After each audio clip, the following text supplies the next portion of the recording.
Hello, everyone. This is JD Calderon, and this is Indy Comics Explained. And yet again, I brought another fantastic group of independent comic book creators, and we're going to be talking about independent comics.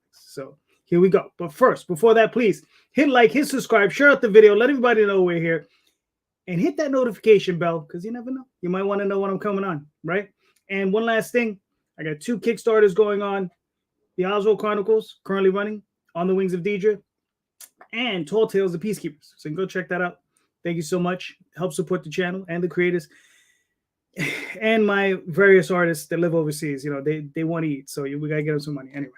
So without further ado, let's bring in the guy who got absolutely no credit this week, but you know. Give me 1 second. I'm hitting like, then I'm hitting subscribe, and I'm looking for where's the notification bell. I can't find it. What up, Streamland? I am JD Rosario. I am the grease to Calderon's wheel. I am the cheese from beneath his feet. I am the here it is. Go ahead, say it. You're the mayonnaise to the bread. I don't know. What's up, everybody? I've been publishing comic books for over 15 years, losing money left and right, trying to find a way to stay afloat, and finding my way here to share all of that information with you, and hopefully you can save a buck or two. Nice. Mr. Joe. Yes, I am making my return here. I am Joe D. McFee. I'm president of CGC Studios, contributing writer to Comics Unlimited, creator of 3 different comic book titles, of which you could get either on Comixology or on our company website. And pretty much I'm just here to talk comics. Nice. Mr. Lanning. Hey, how's it going? I'm C. Michael Lanning, independent graphic translator. Does some StreamYard stuff here and there.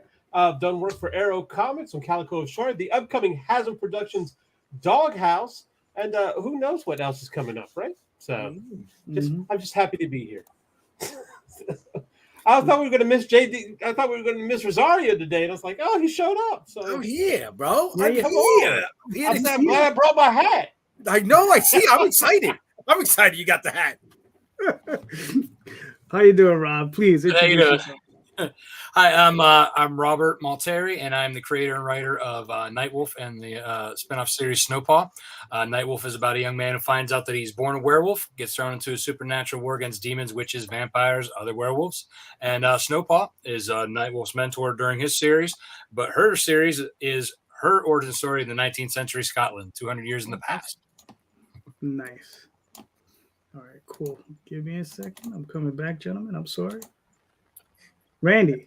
Hey, Randy Stone here. I'm publisher of Altruist Comics. I've got several books under my belt: Death in Comics, Crime Pays, The Sensational Swan, and Bullet. And the brand new Bullet Adventures is on Kickstarter right now. So talk a lot about that. Yes. Nice. Carlos, how you doing, man? Carlos, can you hear us? Hey, what's going on, guys? Nice to meet everybody. Yeah, I hear you. Do you guys hear me? Yeah, we can hear you. So, okay. Well, hey, very nice to meet you guys. I'm Carlos with my company's Wicked Comics. We have over 200 characters in our library. Some of our characters are Clown Man, Kill Switch, or some, just to name a few. But yeah, we're pretty much everywhere. In Barnes and Nobles, Amazon, Indie Planet, and anywhere else where where comic books are available. So really happy to be here and just say hi to all the fans out there and the Wicked fans watching. And it was nice to meet you guys. all right, cool. All right, guys. So, it's funny. I didn't get to talk to everybody before we started. So the first half of the show is just all questions. Then the second half of the show, we will be going over your campaigns. But first, before we get to that part, I got a quick and easy question for everybody, right? Quick and easy. How many campaigns are you planning on running this year? And it doesn't matter. Kickstarter, Indiegogo, crowdfunder. What's the other one? There you go. Back a kid. Back now, right? Yeah. Oh, there. He was trying What to is take a that? piece of the There's pie. another one. What is that other one too? To Zoop. raise funds. Zoop. There's so yeah, that's many one out of- there. I forgot. All right, so listen, let's start with Carlos. How many are you planning on running this year? Maybe about maybe two to three. Right now we have one for Bloodstone, which is issue 2. So and Bloodstone, just to tell you a little bit about it, he's an assassin called Bishop Cross. He comes across this ancient deadly stone, and he becomes this blood guardian of the stone. So on each issue, he's facing a different villain that basically wants to get the stone away from Bloodstone. But it has a whole thing with demons and angels, so it's a whole big, thing. It takes place in God's land. But it's inspiration from, I really like Spawn and Batman. So it's almost like a hybrid of those characters, but different. All right, cool. Listen, like I said, second half of the show, we're gonna go over your whole campaign. Trust me, we're gonna grill you. Cool. All right. So, Randy, what are you looking at as far as your campaigns? I'm trying to get everything out in the mail before I launch a new one. So after this one wraps, probably 3 more in the year if I can handle it. That's the goal. Gotcha. Now, all Kickstarter? Or are you looking to do any other all Kickstarter? All right. I'm comfortable with the platform. I've got somewhat of a fan base there, so that's what I'll be sticking with for sure. Gotcha. All right, sounds good, man. Rob, what are you looking at this year? Yeah, so I'm aiming for 4. I got the first one going for the plush here, and then I have the Nightwolf 7 coming up in spring, and then Snowpaw 3 summer, and then I'm also planning on doing a kids board book featuring the plush. So hoping to do that in fall. Halloween book. All right, cool. Sounds nice. Mr. Lanning. None. What? Come on. Any Kickstarter campaigns? I might Damn be on artist. Kickstarter campaigns, but I'm not running it. I don't have any plans to run any. How many is the boss running? Well, she ain't running none. She's the one. She's the one you go to get your Kickstarter campaigns out there. What you talking about? Running them. Don't worry about it. We'll figure. How many is she supporting? How many is she building That's up? a whole different business in the other How many is she using her magic powers on, bro? Come on. Oh man, I have no idea. I've got one that I'm on for Hazard Productions coming up in late February, early March for Doghouse, which is kind of a Miami Vice with dogs type of thing. And then there's a couple other things that I'll show up in, but that's how I do it, man. I just show up, He's like, I'm getting paid. Everybody else can do the stressful stuff. Lucky. Damn artists. Joe, what are you looking at as far as crowdfunding this year? What are you looking at? If anything, maybe 1. Okay. And that's only because I'm trying to do shows. I'm trying to go back on the show tip again. All right. How many shows are you looking to do this year?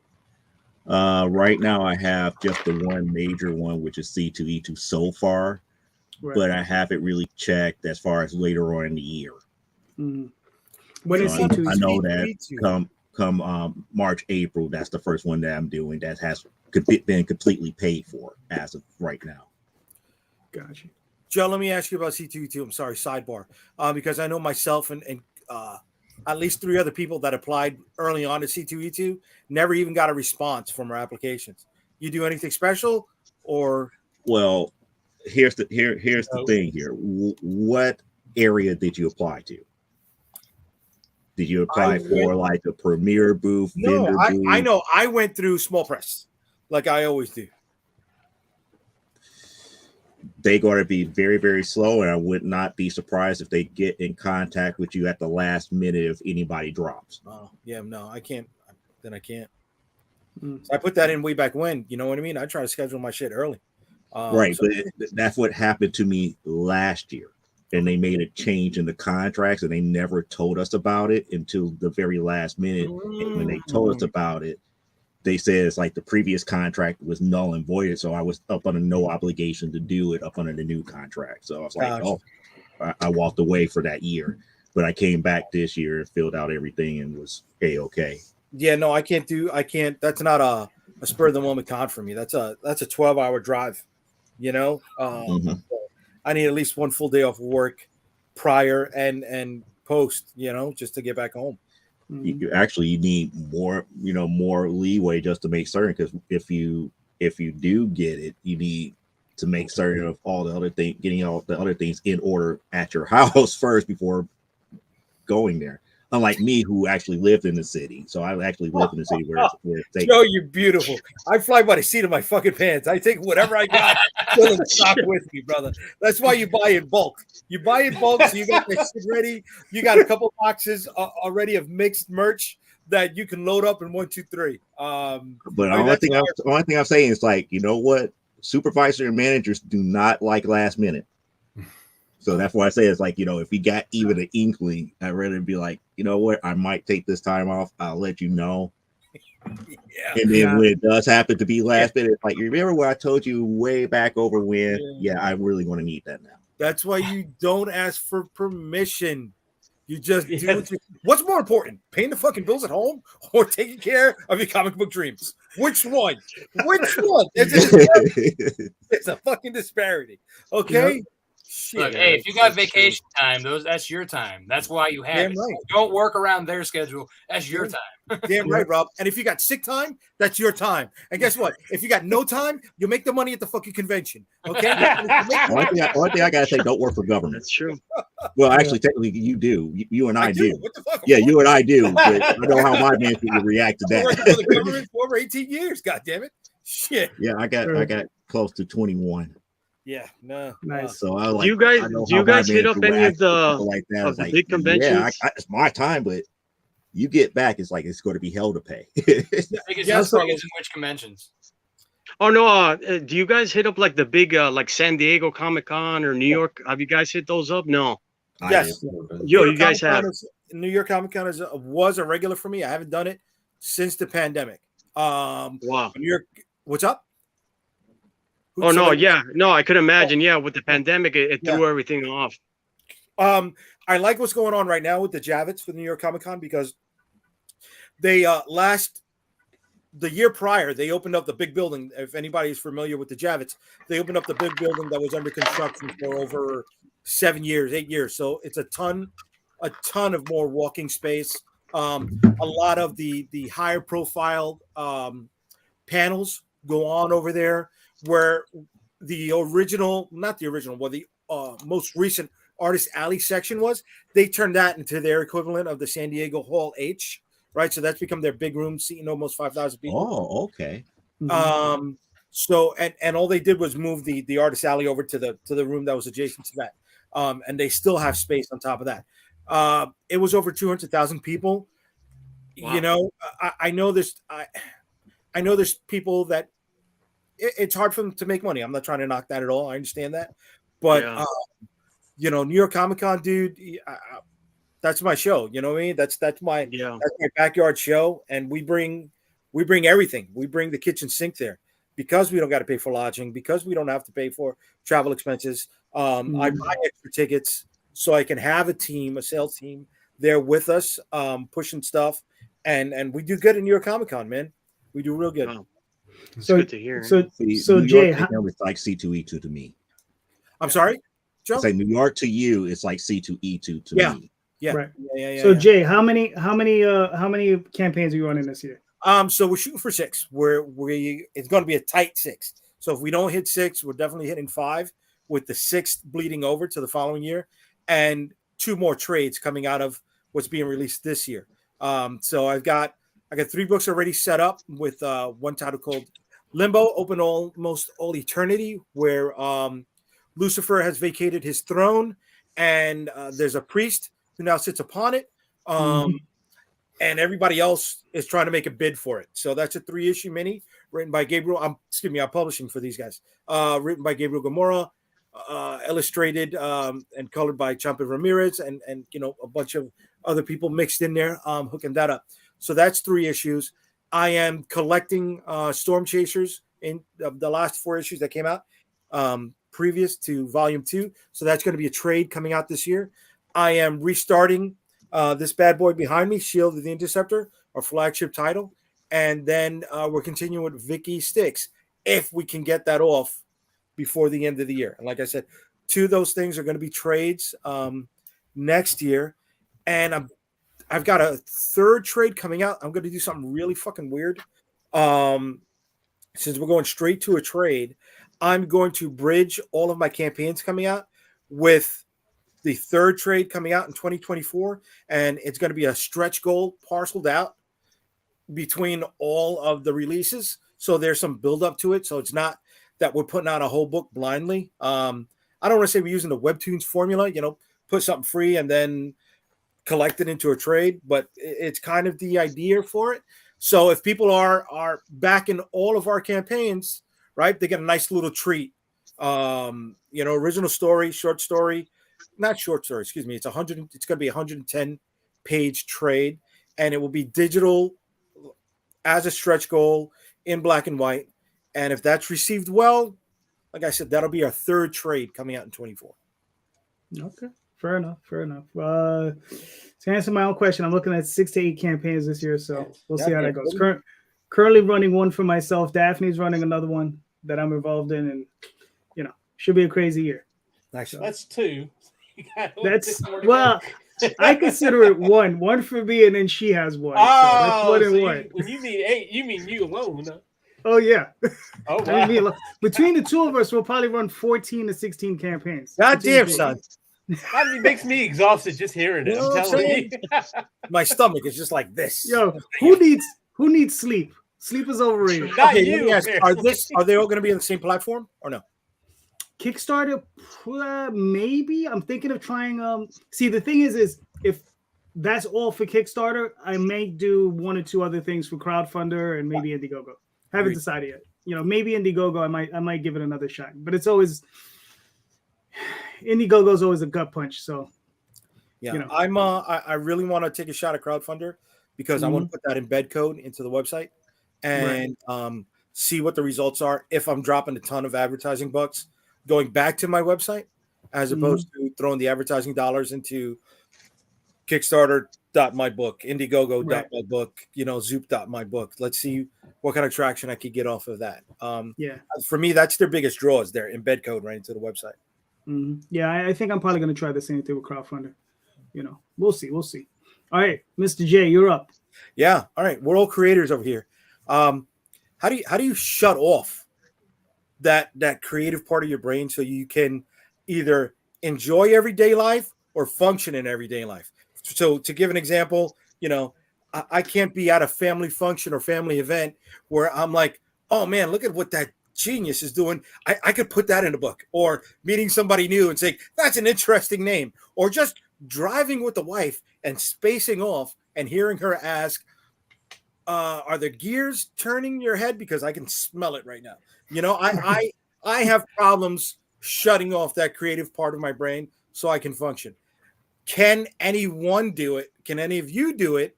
And if you do, how do you do it? All right, Randy, you're up, sir. I don't think I have that non-stop problem. There's obviously like bigger things that I kind of want to jump to the next idea that I have. It's not like every minute of the day. I guess it's just a lack of time that I can't pursue everything that I would like to. So I really have to just focus down on what's at hand and kind of step by step do that. So I guess I'm just managing it okay. I don't know. Okay. All right. That's good. That means you're normal. You're not crazy like the rest of us. Like me? Exactly. Rob, how do you handle it? I think my ADD kind of helps with that, just because like I'm like a squirrel. I'm all over the place when I like something. I'm like, ooh, ooh, ooh, but like I've been able to harness it in as like my superpower. I am the super multitasker, so I can do so many things. Like and here you can't really see it, but like you can see one screen, but I have 3 screens going all the way around to here. So I'm like checking. I'm doing everything at once when I'm sitting at my computer, and but when I'm out and I think, the same thing I do that where I'm like, I'll stare off into space if I'm driving or whatever. So yeah, I'm sure there's times where my wife's like, hey, you're not paying attention. But a lot of it too is being able to shut it down, is putting down the phone. Because constantly we're connected to everything that's going on. So like, if like you message me and if I don't message back, it's not that I'm ignoring you. It's that I'm purposely putting it down because I'm either with my kids or I'm with, watching my kids play sports or doing something with the wife. You got to put the phone down, like legit. No, true. Carlos, what do you think? I could never really shut it off. I'm always thinking about new ideas. Sometimes even in my sleep, something will pop in my head. It's kind of weird. Like you start. It's almost like you see the story in your head and the whole comic. What you want to see on each page. So it's I don't know if I'm crazy or not, but no, I have a dream journal by my bed. If I wake up, I write that. Oh, you guys do, yeah. I'm guilty. No, that's a good idea. I also have something like that. Like you jot down sporadic ideas, or maybe something what somebody says in a panel, and I'll jot it down in a book so I don't forget it. But it's so hard to really shut it off because maybe you watch a movie or something and then an idea pops in your mind. So just throughout the day, always something is I'm always trying to come up with new ideas. All right, cool. Mr. Lanning. I think the good thing about it is everybody else in my household is doing their own creative problem solving too. So I don't really, no, I don't think you have to. I think Rob gave like the answer that I would give him is like multitasking, right? It's kind of a double-sided brain. That is kind of my relaxation. That is my kind of, come down is to think on that. When I'm at work and I do have to think about work stuff, that's what sucks. But as soon as I'm done with what I could just kind of slip into my own thing, that's when I go back into creative mode or what have you. So, or while I'm doing work stuff, but we don't want to admit that live on YouTube, right? No, admit it live. Admit it live. Not working with heavy machinery, you don't. Yeah, no. Hi, OSHA. How you doing? So, dude? I drive a couple ton truck in Manhattan. Fuck yeah. Nice. But with Manhattan, you only going what 2 feet a minute or 2 feet a half an hour anyway. So yeah, as long as you don't work in a wood shop and you don't chop your fingers off or something. That's not a wood shop, but it's close to it. Yeah. Oh no. I'm only just gunshots through there. But if I chop my fingers off, that would make a great comic. I could think. Creative ways. I actually had an artist friend who was working in a steel mill around here, and he lost a lot of his drawing hand too. So he had to retrain himself with the other hand. Oh wow, that sucks.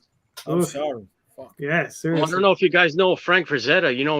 When he had a stroke, I think he taught himself to draw with his opposite hand. Mm-hmm. Yeah. You got to do what you got to do to get that creative itch out. Yeah. Unless you don't. I think a finger is like 10,000 actually. Yeah. Sheesh. So this is not like the Yakuza. You got to chop it off, or you don't say the truth. I think it might be 10,000 for a limb. I don't think it's that. God damn it! Oh Jesus Christ! Boss is yelling from the background. Boy, somebody's keeping up with it, huh? Yeah. So now you're all witnesses. Yeah, well, that's because she's going to cut yours off, and that way that she has that 20 grand in the back. Exactly. She prices you out. Lanning, and she's like, I could turn him into a stump for 100 grand. Kickstarter, here I come. Got to be back. There's your angel backer right there. There you go. Holy shit, man. Damn. Joe, what are you thinking? You don't turn it off, because life is usually more creative than you are half of the time. Especially if you're in a job that I'm in, where you have to solve other people's problems, and a lot of times you have to use detective work to figure out what they did in the first place, to figure out why it is a problem. Mm-hmm. So a lot of times I just don't turn it off. It's kind of more blissful, where you could actually think about what you could do outside of the norm and not be bothered by the trivial, if I could say that. All right, that's fair. Yeah, I would like to say I turn it off, but it's hard, man. It's hard. The only time I can turn it off is maybe when I'm watching a movie and I'm focused just on that TV show.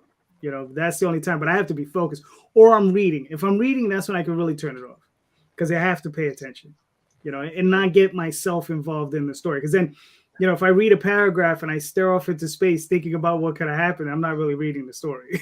You know what I mean? So you have to focus. Exactly. And it doesn't, you know, that makes that experience pointless. And I like to enjoy what the stuff that I consume. So you put it in reserve. You're still creating. It's just in reserve. So when you're done reading, it all comes forward. That's yeah. Tiring is what it is. Yeah. But that comes later though. Right. I mean, look, last night I'm trying to watch a movie with my wife, right? And I'm spending a good 30, 35 minutes just it's coming out, right? It's firing it out. And I'm texting and I'm in there and I'm setting it up and I keep rewinding the movie, you know, because I want to see it. Now I'm ruining her experience, right? But as creative people, we gotta work on something when it hits us, right? Because that when that gear is grinding, shit, we could get a lot of stuff out. But what's the price, right? You know, and if the price is, I'm gonna get the missus pissed, you know, and whatever. It may seem trivial, right? To some people. So, my wife would skin me alive if I did that.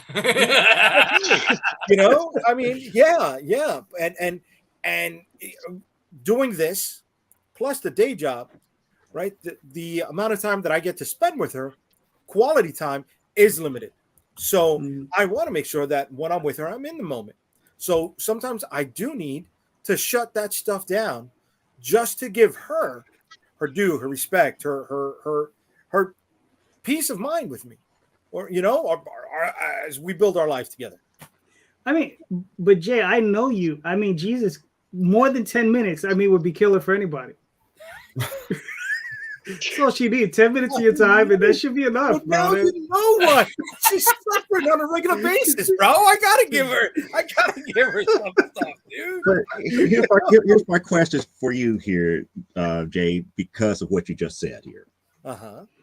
You're with her. There's going to be times where it's like take the honeydew type stuff. It's actually spending time, because sometimes you have to have follow-up questions and everything. The quality time that you're talking about is the more intimate type of time. And with that intimate type stuff, you just have to be like, hey, this is a time set aside to do this, just like how you have a time set aside to work on that next script. Yeah, but that's not really turning it off. That's 2, maybe 3 minutes of his day. Yeah, it's just part. That's what I'm getting at. It's just a natural part of your day. It's just like, why are you saying that you have to like really turn it off when it's like it should be a natural part of your day? And I would not consider what the creative being a natural part of the day, or the no. The spending time with the wife and getting that quality time in should be a natural part of your day. But look, all right. Now we're gonna step to the side for a second with the comic book stuff, right? You know, marriage is not just goody gumdrops and roses. You got to work on it, right? It's not always, hey, you know, settle in like you're expecting the check to come in every 2 weeks. You got to work on it. You got to make sure that the relationship is functional. You got to make sure that this, for lack of a better phrase, you got to make sure the spouse is happy. I know it sounds like a cliche, better wife, better life. Happy life. That's but from a personal standpoint, and I know Calderon's, you know, he's being facetious with it, but she puts up with a lot of shit, right? She goes to a bunch of conventions. She travels, right? She allows me to be doing things that normal couples don't do when they're involved in this. So not only is it out of love, but it's also out of her given due respect that I give her quality time, whether it's intimate, whether it's vegging out on the couch, whether it's, you know, her sitting down talking to me about the day as I'm making something for her to dinner. But I got to make sure the same amount of passion I put into the work I'm trying to produce with comics is the same, if not more, I try to put into my marriage. So out of that respect, let's be honest, for her allowing me to live in this space, right? Because doing comics is not fucking easy. Doing comic books is not fucking cheap, right? And when I mean cheap, I don't just mean financial. I mean time-wise, Mm-hmm. right? Mhm. So for her to allow me to function in this space and function as well as I do, I gotta give her her due, because if not, then what I'm working for isn't as sweet. So I need to shut it down to give her that quality time. Did you just say you function well in this space? But anyway, Joe, you're up. Your question.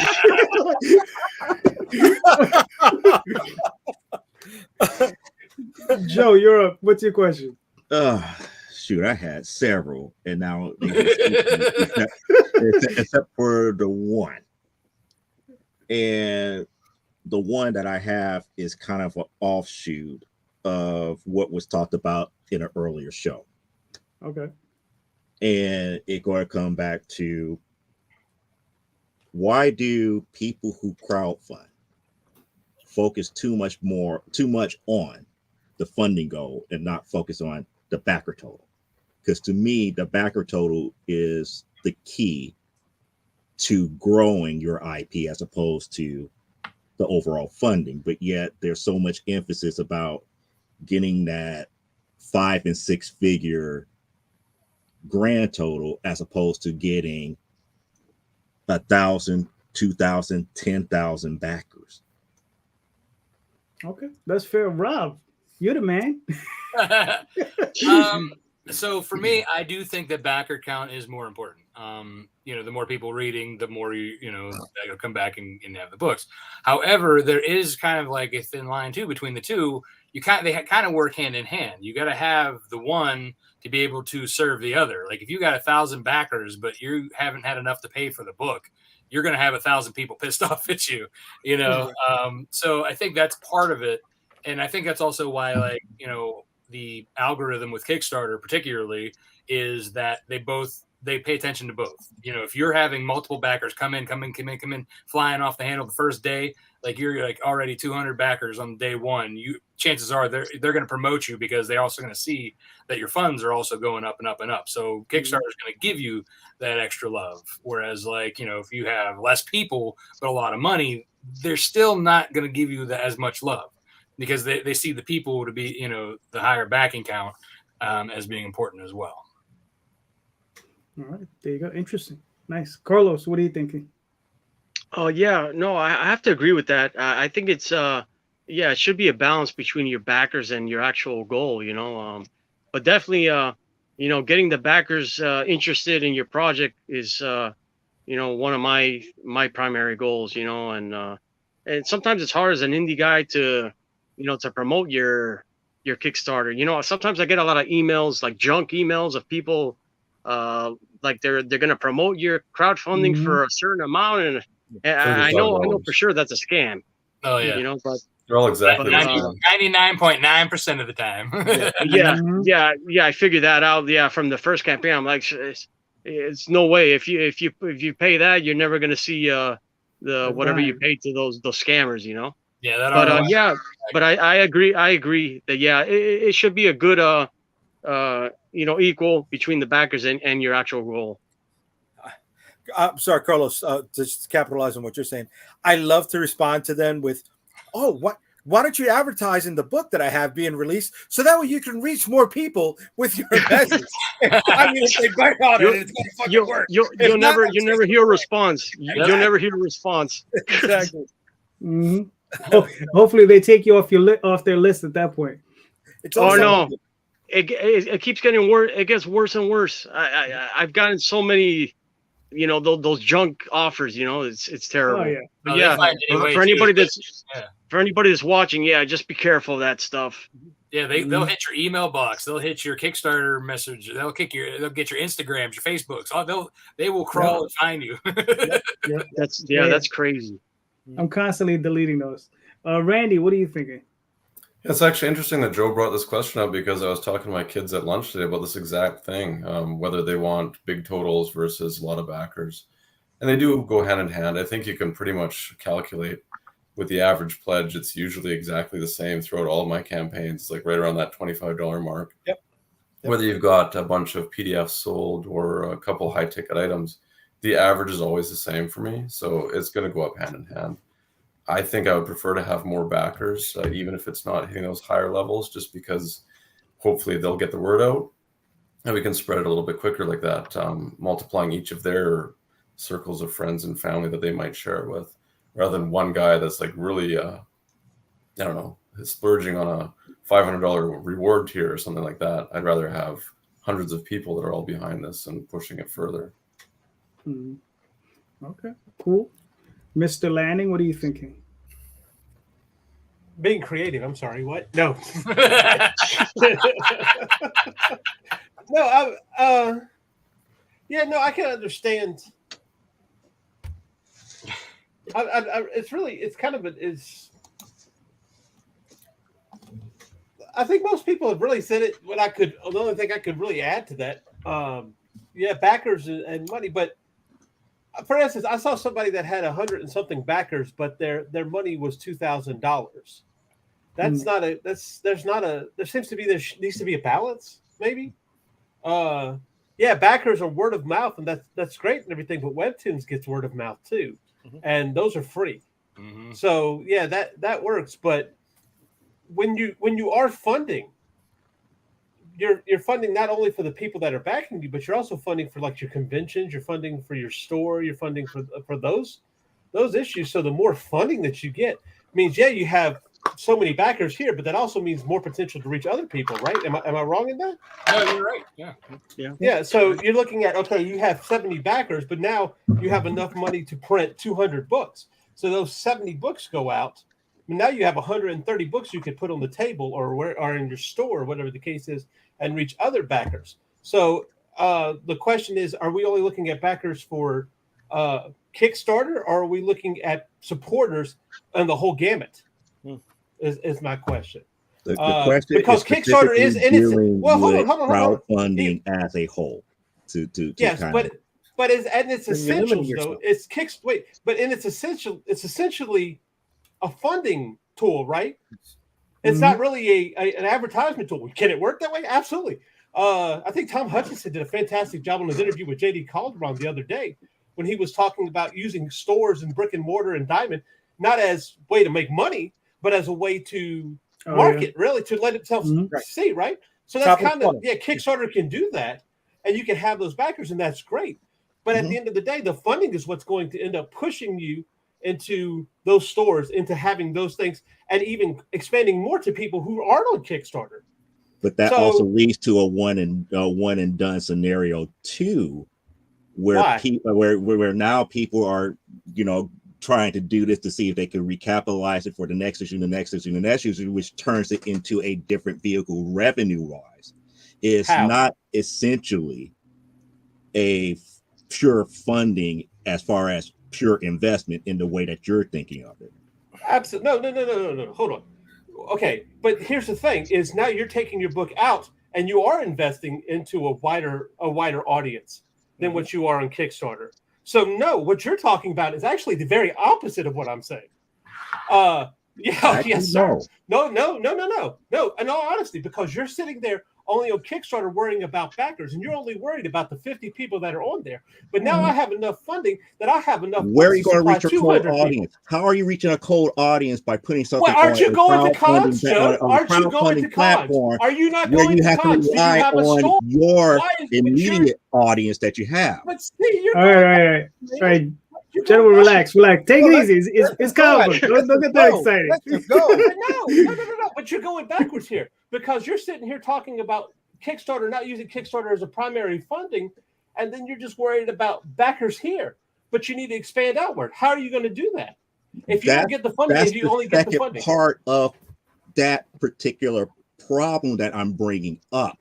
And you're up here putting like you're putting cart before the horse, and you're saying I'm doing the exact same thing when it comes to funding. Because to me, when it comes to funding, I want to see where you put skin in the game before I invest in you. A lot of people are coming out there saying I need X amount of dollars to produce a book, right? Which includes all the artists, all the printing. And like you said, expanding out to other audiences and everything. a lot of people are not putting even the slightest bit of skin in the game as far as that aspect of funding. But when you are doing that prior to it, well, hold on, Joe. and you're looking at, okay, I need to gain. You're backtracking on a lot. Yeah. Because I mean, listen, hold on. I don't know of anyone, no one, who has to put you, no matter what level you're at, you have to put some skin in the game. Yes. You know what I mean? You have to, whether it be time or money, right? We all got to do that. I don't care what level you're at. You could come in with no cash, but you still got to put in time. And if you don't put in no cash, that means you got to like put triple the amount of time you got to put in. So that's skin in the game, right? Or have a credit card ready. Right. Or have a credit card ready. Yeah, right. And that's even worse because that's 26% on top of. That's a good point. That I think that the main sacrifice that you have is time. Because say you spend just saying a year and a half to make a book, then it doesn't go anywhere. You just lost that amount of time. So it's it is like rolling the dice. But his question was right. Let's bring it all back for a second. Let's bring it back because we went on a huge. Yeah, well, you were up next. Just asking a question. No. But see, you're in trouble with. Listen, you did Lanning, what I wanted you to do with this question. If it wasn't Lanning, it was going to be me. So let me bring this out, okay? Joe asked, why are people focusing on either more funding goal or backer count? Okay, you know what? As long as the backer count is greater than the campaign that came previous, I'm golden. Okay, I'm golden. All right. What I'm doing is I'm printing up. I'm doing offset printing, and I'm chiming this every time I speak to fucking people. I'm doing offset fucking printing because a book is coming out. Yeah, we are. Oh, wow. We're doing offset. All right, let's put this down. All right. If you want to put skin in the game, right? If you want to put your money where your mouth is, you're going to print up that book, all right, at a big fucking count because now the onus is on you to fucking sell it and to make your money, right? So you're not just going to sell the book on this campaign. You are going to sell it at on-site events, be it conventions, be it store signings, be it store shelves, okay? Fuck it. Bobby's Flea Market on fucking Saturday church. You're going to be selling it there, all right? JoJo at the barbershop. Shit. Weed shop, barbershop, fucking bodega. It doesn't fucking matter. You want to put my book on your shelf? God bless. Thank you. I'm going to kiss your ass until that shit fucking sells because I want you to buy the next fucking batch. Okay? Mm-hmm. That's what it comes down to. And then, you know what? I'm also going to be selling that same fucking book on my next campaign. Right. And you need to have that stuff in stock. So you need the money, though, to pay for that shit. Yep. So, yeah, focus on the fucking goal. Focus on the goal, but budget wisely. Make sure you put in enough money, not just for the tchotchkes, but enough money that you're putting in to promote the fucking book, whether it's you're taking out ads, whether you're buying fucking on-air time on somebody else's podcast, whether you're paying on fucking somebody's Patreon to get a mention someplace else, all right? And then you look at your next campaign, all right? And you say, okay, you know what? I'm going to take 15% of the money I made from this campaign and set it aside to fucking make the next campaign promotions. Right? Hopefully that number goes up, because if that number goes up, that 15% will grow so you can spend more on your next campaign. Yeah. Right. All right. So it's not that it's yin and yang. Right? It's not. It's as long as the needle is moving on the back account, that's a fucking plus. As long as the money is there to pay for my shit, all right. If there's money there to pay for the next shit, now we're fucking golden. Mm-hmm. Yeah. I mean, I need it to answer that question. So for myself, like I've had campaigns where I've had, I think it was like 96 backers, right? And I made more money on that campaign than I had when I did 130 backers, right? Why? Because I had like 3 backers in a 96 campaign that bought like a $400 level, right? I had 3 of them. So, you know, what are you going to do? And then you might have like 50 backers who just get PDFs, right? So, you know, it balances itself out. You know, I mean, I wish I had 1,000 PDF backers because that would be awesome. Randy No, brought this no up. shipping. No shipping. No shipping. Yeah, no shipping. Yeah. But No Randy brought packing. it up, right? Because one of the other factors you need to keep your eyes on is that average backer pledge, right? And if you're going under 25, you're starting to, you're starting to go into the orange zone, right? Yeah, the DPT. That's not 4, but you want to look at what's going wrong. All right. And if you can make second half adjustments, then you make those adjustments to get that backer pledge up beyond 25. And that's something that a lot of people don't talk about. That $25 backer pledge is huge. That's something that has to be paid attention to as well. Yep, exactly. So, Joe, what's your own answer to your own question? My answer is I pay more attention to backer total because you always want to look at growth. You can't just be like, here, hit this financial total successful. It's like, well, look at your previous campaigns, look at how many people are buying elsewhere, because again, Kickstarter is time and effort too.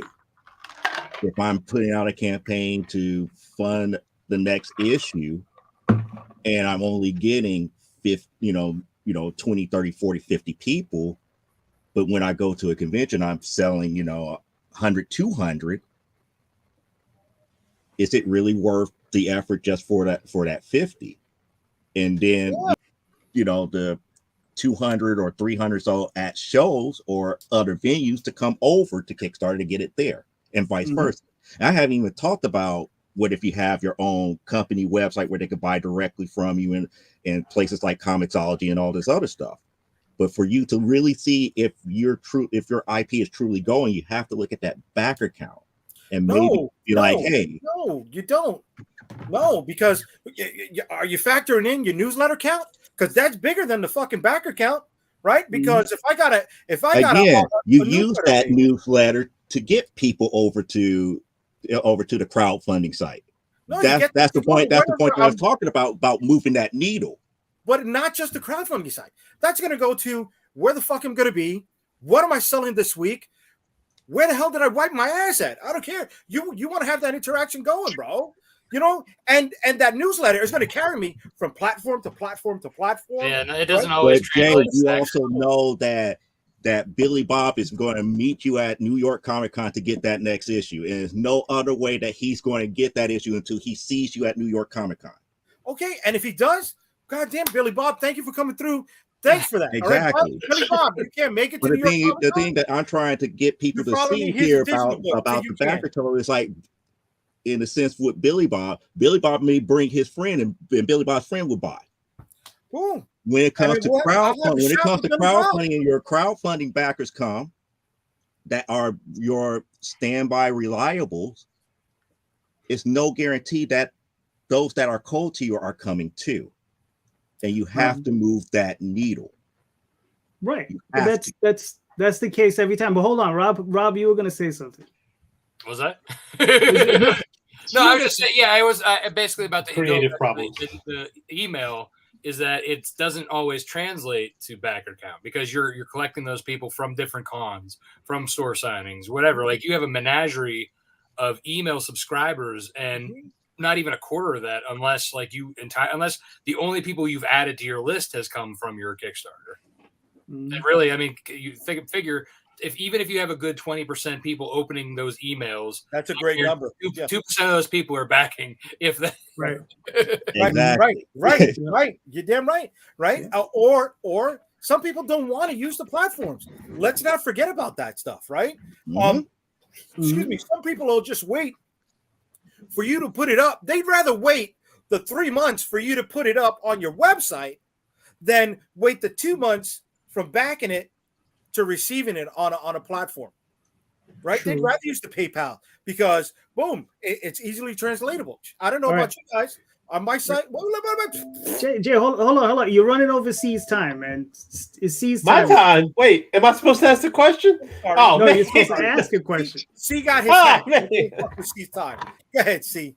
Go. Ask the question. I didn't realize there were 4 co-hosts here. Okay. Yeah, there were 4. Yeah, you were supposed to.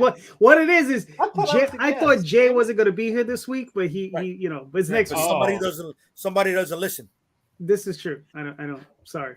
Because he's got the creative problems happening. That's why. Exactly. So it is. Right now, I'm plotting out 3 stories. All right. So somebody, okay, so here's the deal. Somebody just mapped out what's selling on Kickstarter, to say that. And one of those percentages was doing well is webtoons selling in physical as physical copies. So my question is this: is it beneficial to give your stuff away for free and then come back and sell it later on? Is that a good tool to use? Is that something we should invest in, or is that kind of a fluke thing? Interesting. Carlos, you're up. Oh yeah. I would say it is to actually. I've given some of my stuff for free. You know, throwing it on different comic book websites for free, and people get interested in the story, because sometimes people don't want to. You know, if they don't know what the story's about, or they won't invest in more issues. So I think it is beneficial to some degree. You know, especially maybe the first issue, so you could get people interested in the in the character and the story. So I think it is a good idea, to some degree, to advertise yourself and get the fans interested in the story. All right, cool. Okay, Randy, you have any thoughts on that? Yeah, so even my current campaigns for issues 2 and 3 of the series, and I've been giving away the story from number 2, the full thing, for free, and try to build some buzz and at least proof that if you like this one, then you may continue and buy it. But as far as webtoons, I had the original Bullet up there, and one backer came from webtoons. So I can't say that there's any correlation between people who will look at it for free and actually buck up and pay for it. So I don't know. Other people probably have better luck than me, but I didn't see it. Gotcha. Rob, what are your thoughts? So I'm all about giving away like my first issue of Nightwolf for like signing up for my email list. I'm going to start, actually, now that I've had issue 2 out for Snowpaw, I'm going to start doing the same thing. Issue 1 will start going out and as an email sign up freebie as well. Basically just to kind of like help build up that prior to, and then when I'm launching, more for like Snowpaw, I'm launching for issue 3 next. So, if you're getting a catch-up tier, you're still getting 1, 2, and 3, no matter what, whether you gave it 1 away or not, Similar with, with Nightwolf, like I've been giving that away for a long time. I've been building my list off of that, for at least like 4 years now. So, and people are still going and getting it. And, whether they translate or not, I mean, I do get some unsubscribes, but I do get a lot of people sticking around. So, and my backer count tends to stay relatively high. So, I mean, I can't say that it doesn't translate, but hey, it doesn't hurt, because it really, it's starting off. They're going to get that first issue, and I always end my books on a cliffhanger. So they're basically going, I want to find out what happens next. And I've had some website sales on my website right after somebody downloaded and jumped on the list. So yeah, sometimes it is worth doing it. And I wouldn't give the whole series away.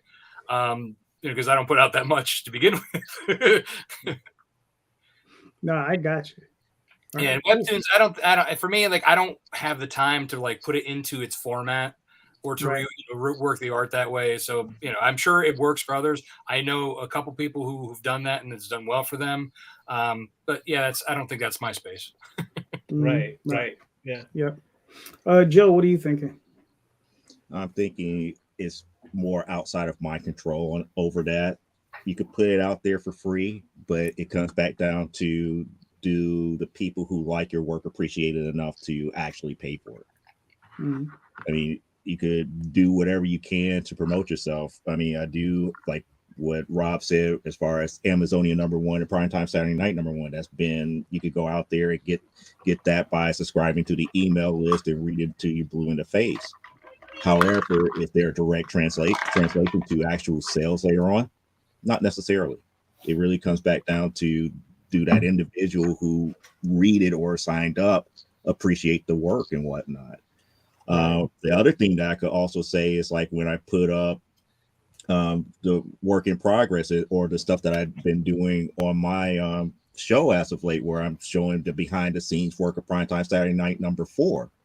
Those who appreciate watching me do the work and me explaining what I'm doing will come back and buy, but it's kind of hard to sell how that truly translates. It's just really comes back down to the other individual and how much they appreciate the work that you put into it. Right. Yeah. Yeah. Totally. Definitely. Jay, what are you thinking? Yeah, there's a few ways to go about this. Like Rob and Joe, I do give away the books to sign up for the newsletter. We do that we do the physical copies at conventions. But if you only got one book in your catalog, I wouldn't give away. I wouldn't give it away. Right. If you got something of a catalog, then yeah, you could. If you can afford it, right? If you're in a place to afford it, because if you've made your money back, yeah, okay. But then I am also testing out this new concept that I said, at the top of the show, where our third trade that's going to be coming out in 2024, we're going to be giving it away as a stretch goal. Mm-hmm. So it's as an additional stretch goal at no extra charge in each one of our releases coming out this year, and that'll bridge all of our campaigns. So if you've backed all of us, you can get the full story as a reward for sticking with us through the stuff, right? But it's also, again, the lead up time, the promotional time, the getting people aware of the product time. So that way, when it comes time to release it in a physical copy, hopefully some of that will translate into sales. How much of that? I don't know. All right, cool. For myself, look, I got a website, theoswaldchronicles.com. We have talltalesonline.com. Most of the stuff, not everything's on there, but I have literally a couple thousand pages on there, for free. Yeah. People just go and check it out. But the thing is, though, is I tell everybody, I say, look, you want to continue seeing more of it, you're going to want to probably go back to campaign because I have to pay these people, right? Yeah. I have to pay the artists. They like to eat. So, you have to come over and hopefully help out. And a lot of them do. A lot of them come over and sometimes you won't see them for 2 or 3 campaigns, but I've had guys come back and be like, look, my money's straight now. I need this, and they shoot me a list of stuff they need, and we end up fulfilling for them. But yeah, I mean, I've seen it work. It's definitely worked for me. So I mean, yeah, definitely. If you have a series and you got 4 or 5 issues, that first issue is a free giveaway. I mean, I would definitely encourage doing that. Because like I said, I think it works, especially to get on the mailing list. That's something we do. And the other thing I also do on the website is I chop up all the pages. So it's not just a full comic page. So it's not, for me, it's not the complete reading experience, like reading a comic book, So I tell everyone, I say, look, you can enjoy it on the website, but it's not the same experience. The superior experience is to buy the actual comic book. So, or even just a PDF, because the PDF comes in page format. So you can also have it like that. It's not broken up the way the website is. So there are little tricks to it so that you can move it around, Mr. Lanning, you can answer your own question. Oh, I have to answer that question? Jeez. Well, your question, you should answer. Well, first of all, let me kind of point back before I answer this, because it's going to be in ignorance. Because let me point to the fact that I did say earlier this, I'm not planning on running any Kickstarters, and any Kickstarters I've been on is because I've been hired or I've worked on them. So I kind of wonder on this grounds is absolutely, if you give it away for free, I don't necessarily see that it's going to work for you. I see Lore Olympus, which is a huge webtoon in Barnes & Noble, and it's a gorgeous book. But one thing that keeps me from buying it is I can go read it free online if I really wanted to. That, as opposed to seeing something that's beautiful in a bookstore and buying it to read it. I can go read it. If I like it, I'll go pick it up. But I kind of wonder on this grounds, what if you use those free, like webtoons or free comics or whatever, to push other things, not just books, but maybe merchandise? I kind of wonder how that would work. Because sometimes if you get, you put the merchandise out there, if you look at animation right now and indie animation, that's, shameless plug, right? But if you look at indie animation right now, they're not necessarily making money off of putting free stuff on YouTube. What they're making money off of is the amount of pins, T-shirts, and things like that they have on their website to sell. Well, and Tyler Carpenter even made that statement before.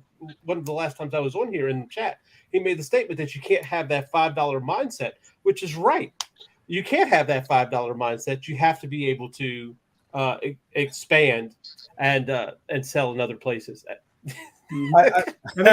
I love where C's going. Can I capitalize on what he's saying for a second? Well, go ahead. Because the other That's how I have. the business models are out there, right? It's just that they are so much, everyday happenings that we overlook it. Radio songs are played for free every fucking day, right? Umpteenth times a day, yet people are still buying them on iTunes and Spotify, right? Going back to the idea of using the product to sell the merchandising. What the fuck were cartoons for in the 80s, God damn it, if it wasn't to sell the toys afterwards?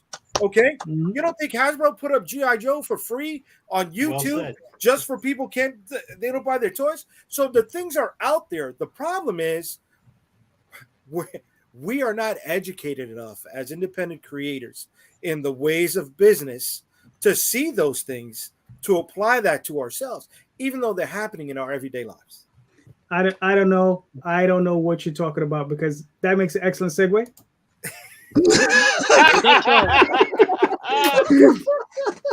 Right? You're welcome. All right. So great segue. So Rob, what do we have here?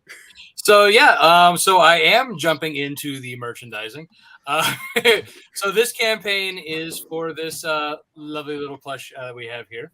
And it's also for people who haven't been a part of my wolf pack. Speaking of building communities, my audience is my wolf pack, and I refer to them as such because I encourage them to be a part of the process as well.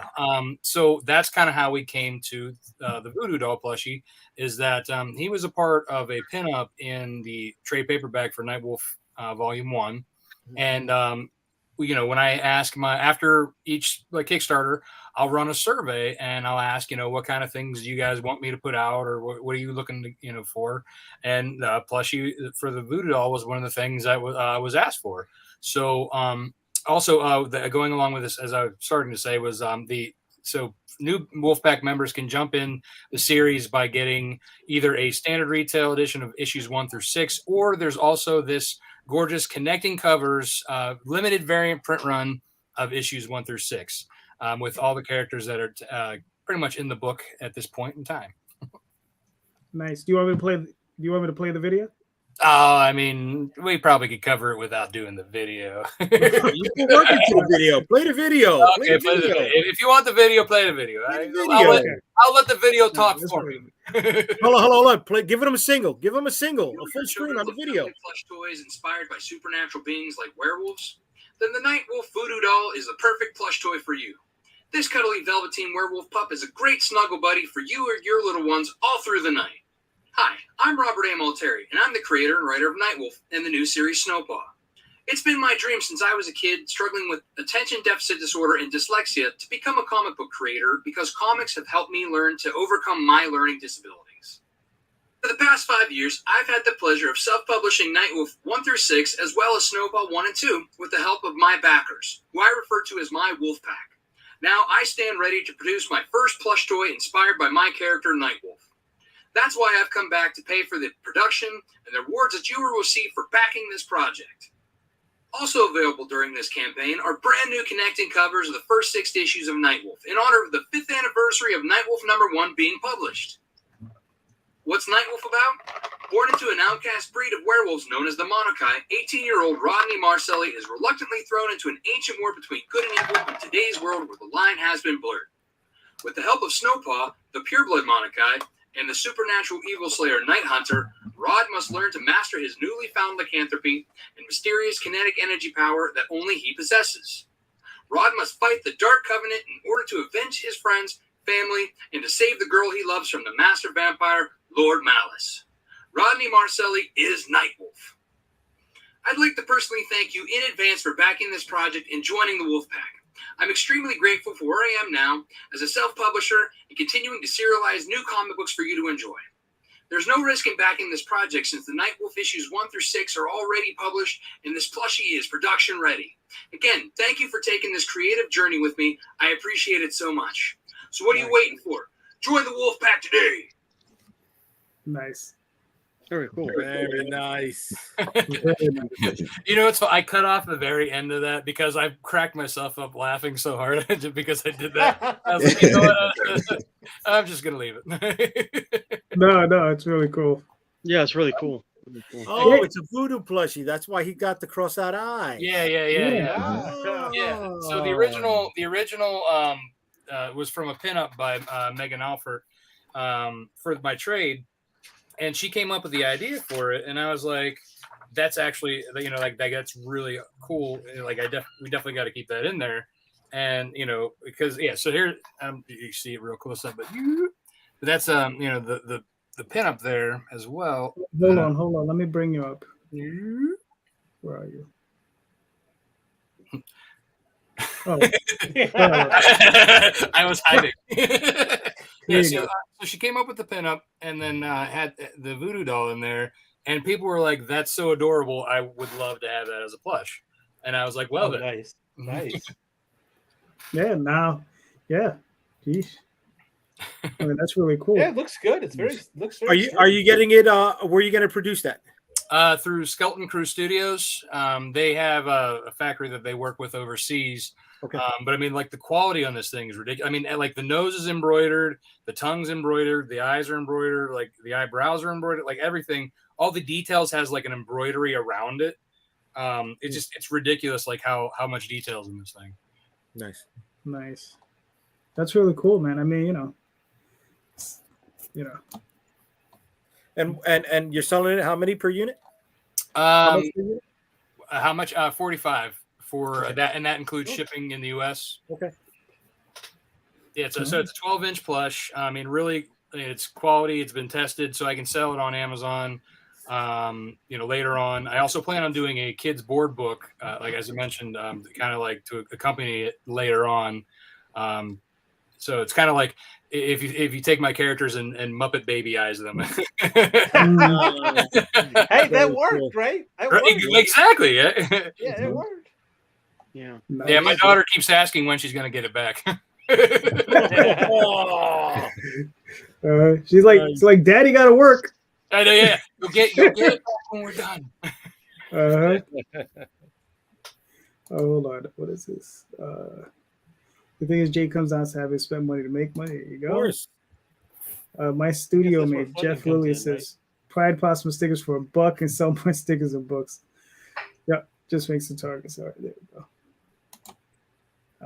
The Nightwolf plushie looks cute. There you go. Yeah. All right. Nice. Hold on. Let me pull up the next campaign.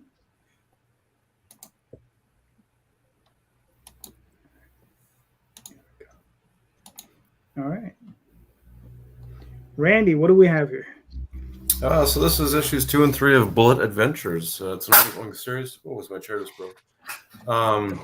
Continuing on the story, we had a one-shot a couple years ago, and then just this past fall did issue 1. And now this is for both 2 and 3. Like I said, I'm giving away the full story from issue 2 just to get people interested. And print copies, PDFs, a couple commission tiers from the artists involved. It's a lot of fun. It's kid safe. My young boys like it. I like it too. I'm a big fan of the genre of superheroes. I grew up on that. So it's basically just what I would like in a comic, and we finally put it out there. Mm-hmm. Cool. Very nice. Do you want me to play the video? Yeah. Probably not worthwhile. Come on. Play it. You worked on it. Play it. That's true. All right. So hold on. Let me do this first. In the past, I used to do more complicated ones, but this one is very simple. Sometimes simple is better. Yep. Welcome back, Bullet fans. Randy Stone here, launching the brand new Kickstarter for Bullet Adventures number 2 and 3. Along with the digital and print options, there are a selection of covers to choose from, a new t-shirt design, and our first foray into enamel pins. Be sure to check out the add-on section to include these or any of the previous Altruist Comics titles to your order. We'll see if we get the project we love honor, but this book is something that I love, and I know you're going to love it too. I'm going to keep this video short and sweet because we have so much stuff to show you below, including access to the full story from issue 2. That way you can try it before you buy it. I really appreciate your support, and I look forward to sending you the books. Nice. Cool. There you go. Yep. Like I said, sometimes short, it works. Mm-hmm. Randy, you're in Canada? Yeah, West Oh, Coast. okay. Gotcha. Gets kind of funky with the conversions there, but all you guys are getting a much better deal than what I'm putting up for. It's like when I say it's $10 and it's only $7 for you.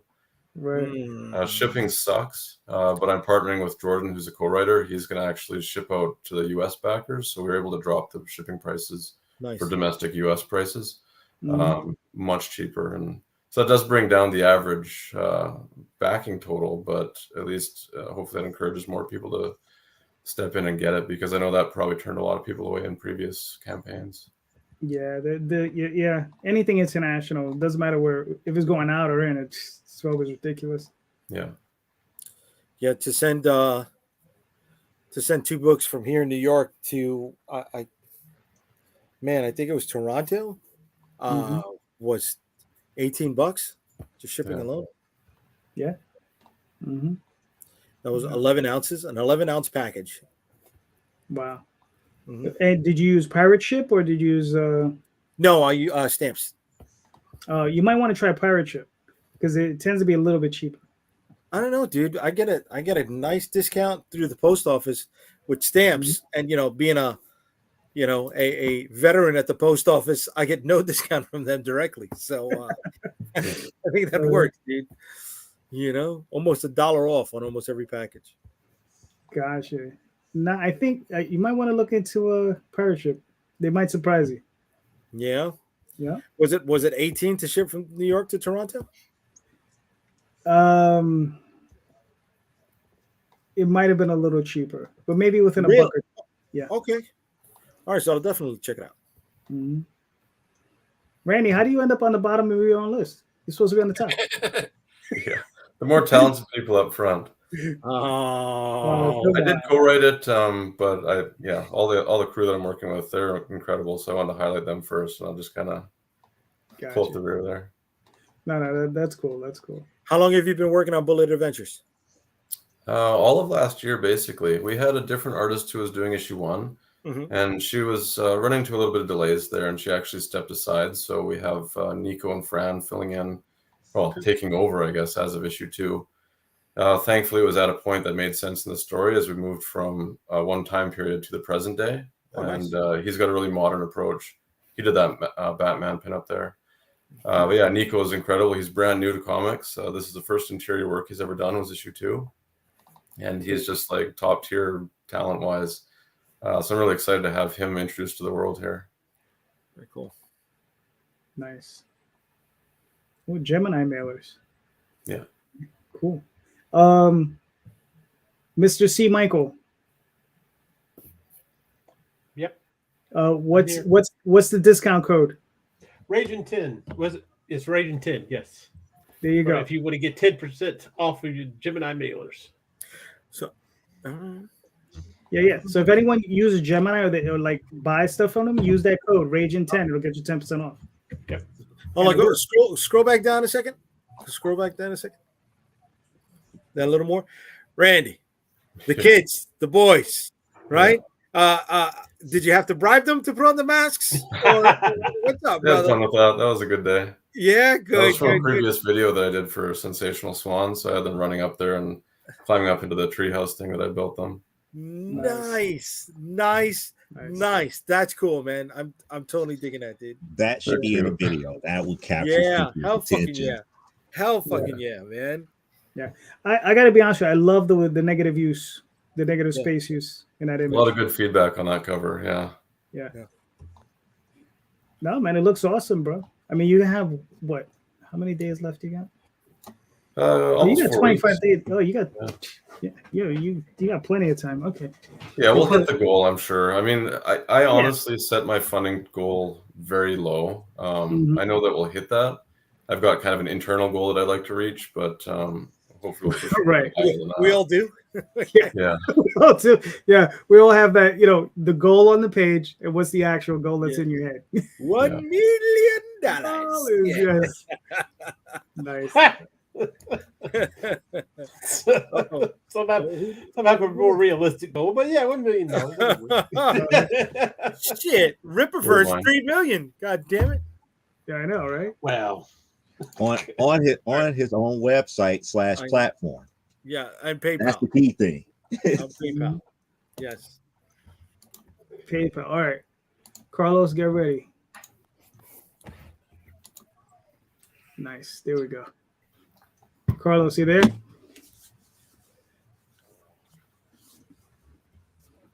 Carlos? Hello? He's looking at us. Yeah. Can you guys video. Can you guys hear me? Yes. Now, we can hear you. Yeah. All right, cool. Yeah, give him a single. Give that video a single, bro. Come on. All right. I'm going to play the video. Can you guys hear me? Yes. Now Yeah, we can. We can hear you now, yes. I think you might have a lag. That's probably what it is. But I'm going to play the video so we can watch that and then you can chime in.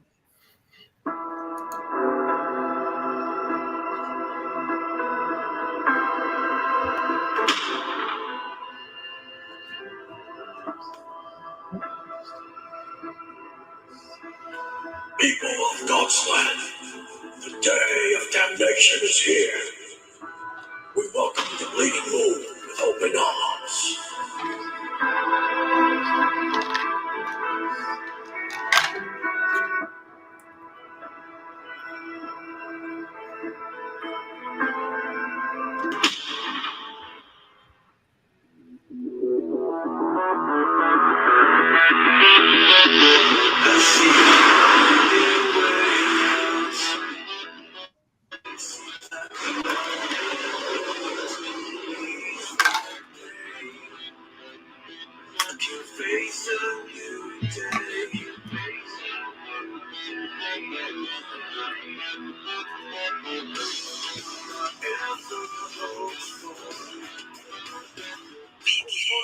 Fans and Wicked fans out there, I want to welcome you to our 10th comic book release in our crowdfunding campaign for our comic book Bloodstone 2.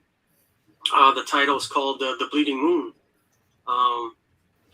Just to tell you a little bit about the campaign, all the funds that we receive, we're going to be using to make comic books, trading cards, and a bunch of other prizes we're going to list on the campaign. But just to tell you a little bit about Bloodstone, if you don't know about it, he's an assassin called Bishop Cross. He comes in contact with a fallen angel that has a very powerful stone, this bloodstone that turns him into this blood guardian. And in issue 2, it's called the Bleeding Moon. The Bleeding Moon is this event that only takes place every few thousand years, and it's a time where all these dark entities enter into the city of God's land, and that's where you see Bloodstone, jump into action, and you're going to see the villain called Moonblood. He's a very strong villain to Bloodstone. But just want to tell you guys, thanks a lot for checking out the campaign, and I hope you guys could be a part of it. We're going to be having, all these different prizes, anything that helps,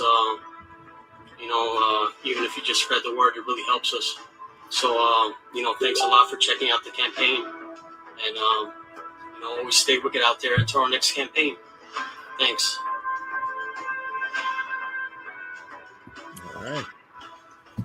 Cool. All right, thanks. All right. Carlos. Oh, no, Carlos.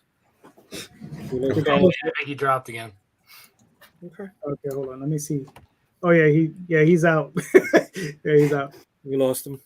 Yeah, we lost him. All right, but everybody, Carlos's campaign looks cool. He's in the show notes. Go check him out. Hopefully he'll be back in a couple minutes and we'll bring him back up. But for now, I'm gonna pull this down. So get to that. All right. Yeah. But yeah, he's not here. So all right, Carlos, come back whenever you can. Carlos, come back. Come back. To me. Sorry, just it got in my head. Sorry, I was in the car this morning. Baby, come back. Davey, come back. There you go. Nice. All right. So listen, since campaigns look great, go back them. So look, I got another question for you guys. Uh-oh. So, what's your next move in comics, right? So I know Rob's doing a toy. What are the rest of you guys doing? What's your next move? Actually, Rob, after the toy, what's the next move? I go right back. I thought you got away with it. Yeah. Oh, he's got it right there. He's got it. So we're looking at 3D printing model figurines. Nice. Very nice. Are they going to come? Are they going to? Are you selling the files or the piece itself? Well, that's well, I'm trying to get the piece itself down. So I'm looking at casting for molds because doing on your own. What's that? Are you going to cast it on your own? Well, I'm looking at prices. I'm not going to do it myself. But I'm looking for different vendors to work with.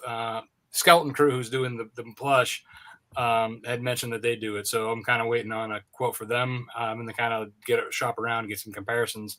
But yeah, I was debating on how to do the STO files for doing that as well for like a digital. Yeah. Wait, did you say Skeleton Crew? Skeleton. Oh, okay. Why is there another crew? Well, there's a Skeleton Crew. Yeah, that does some merchandise stuff. That's what I was wondering. I was like, that's the kind of thing. That's like, oh. And we lost somebody else. We lost JD. Well, Mr. Rosario, it looks like you have been promoted. Oh, no, there you go. Nice. Oh, wait a second. Carlos is back. All right. Carlos, you good there? Carlos, come back. Nice. We're here waiting for you, Carlos. Yes. Yeah, you're a little frozen there. Yeah, he's a little bit laggy. All right. Can you guys hear me? Yeah, I don't know what happened. Yeah. You probably listen, man. I'm sorry about that, guys. Interference, you had a butterfly fly by, and that was it. All right. Yeah, all of a sudden, everybody went blank. Mm-hmm. Gotcha. All right, hold on. Well, we were in the middle of answering a question, so let's do Randy next, and then we'll move on to Carlos, and then I'll go through the campaign, and then we'll pull up your campaign again and go through it again. But Randy, go ahead. Answer, what do you think? What's your next move in comics? I've got more bullet adventures coming. I've got a couple other one-shot sort of things. I'd like to move into publishing other people's work. That's kind of the next steps for me. I see these action figures. Carlos, the one that you've got as a stretch goal, I'd love to see my characters as action figures, but I really don't know if more than a couple people would buy them. But I'd like to have them and my kids be playing with them and stuff. So, I mean, that'd be cool. I actually make my own action figures. Okay. Nice. And is that using like a previously existing figure that you customize, or right from scratch? I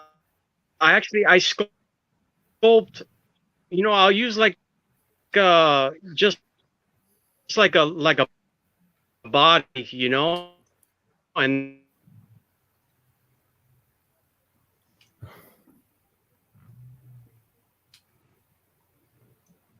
That's it. We're hanging on that answer. Yeah, he was just starting to get to the juicy stuff. Yeah, he was just starting to get Yeah. All right. Carlos, are you still there? Because you lagged out for a second. I think we lost some more. Yeah. Carlos, come back. Oh no. I see the lips moving, but nothing coming out. Yeah, I know. Oh, look, so this is the code. If you're gonna get any product from that company. From the Region 10. Okay. All right. Now he's frozen. All right. All right. Carlos might have to reboot his system. All right. Or a cell phone. Yeah, his cell phone. Or a cell phone, yeah. StreamYard does not work well with cell phones. How you guys see me now? Okay. Yeah. Yeah. Now you're unlagged. You Okay, no longer good. lag. Yeah. So you were in the middle of answering the question about like, how do you create that? Are you 3D printing them or are you sculpting them yourself?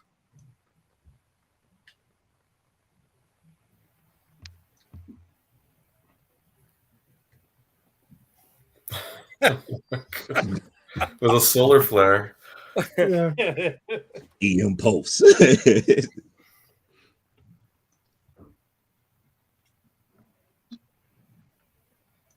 Yeah, he's definitely lagging hard because you're of the lagging cell. really hard. Yeah. He's froze again now. Yeah. Okay. Now I see you guys. Okay. Good. That's better. So Carlos, you were in the middle of answering a question. Are you 3D printing or are you sculpting those figures? Okay, I just making sure. No, yeah, actually sculpting, and then I make a mold out of the the final sculpt, and then I make action figures out of them. Ah, okay, cool. But I've seen some options in 3D printing, which it looks pretty cool. But I also see that causes a lot of problems too. There's a lot of malfunctions with those 3D printers. I see people. There's a Facebook group that deals only with 3D printing. If you get like a cheaper 3D printing, it's a nightmare. Well, do you mean STL? Do you mean filament or resin? No. Hold on, Rob. Hold that up. Yeah, the filament. Yeah. The filament. That's why you don't want to do, when it comes to figures, you want to do resin. You don't want to do filament. So you can see how like this one it did not completely print all the way through, and the sword did not come through. But this filament. Is yeah. So these are resin. Those are resin. Yep. There's no articulation on them, right? It's just a sculpture. This is just a sculpture. Yeah. This is not a figure. It's just it's a full body, which is a whole other thing for a 6-inch figure. You gotta you see how there's like holes in them that you gotta like drain out or else it'll cost too much because of how thick and how much it's printing. Wow. Rob, if you only want to make a few of them, it's not going to cost much to buy silicone. Go to Amazon. Look at Smooth On, right? Okay. And you can buy simple 1-to-1 silicone, and just try to do it on your own, right? You could do a 1-piece silicone mold that you split in 4 parts because you got the sword sticking out. All right, and then you could buy different types of resin. Smooth On, they have different chemical balances for resin. Some are a little bit more flexible, some are more rigid, like an ABS, like a hard Lego, right? Okay. Those are too brittle. But you could mix, and then you can also add, just for argument's sake, you can add like a bronze tint, right? And you can only produce a few bronze pieces if you just want a few special ones. If you don't think you get a full production run out of it. Yeah. So I want to ask Carlos, because a friend of mine, he also makes figures like that. How many pieces can you get out of a mold? The pulls. Yep. Yeah. That's a good question. Those silicone molds, they don't hold up too well. If you look at the old He-Man, how they make them, it's out of a steel mold. That's why they're able to produce so many. So I would say you could at least make maybe a good 50 to 100 with a mold, and then it starts to deteriorate. It starts to deteriorate because of the heat. When you mix the plastics to pour it in, it gets so hot that it kills the mold. Oh, gotcha. But there are silicone molds that can. So that's the only issue you're gonna have with that. It's not gonna be a long lasting mold that's gonna last. No, but there are silicone molds that last up to 450 degrees plus. So you can use silicone molds that do aluminums, pewters, and stuff like that. Yeah, Interesting. no, I've tried them, but We even need to- then, we need to- they still deteriorate over Oh time. yeah, You know, yeah, they're with the not. pulls. Yeah, with the pulls, definitely 100%. Yeah. Yeah. And then you need a But you're little vacuum chamber pot to get the bubbles out of it. right. Yeah. Yeah. Yeah, injection molding. Yeah. Yeah. Is that what you guys are talking about? No. Injection molding. Yeah. Calderon, I sent you something in the in your messenger if you want to pull up a quote from my action figure. And they can see how much injection molding prices come down to. Gotcha. Hold on.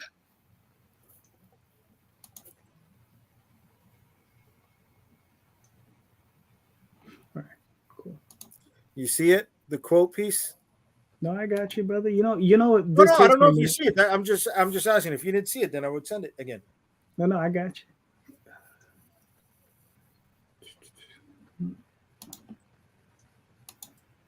There you go. You know, I was quoted a long time ago by a toy company to make one figure. They wanted to charge me like $20,000 to make a prototype.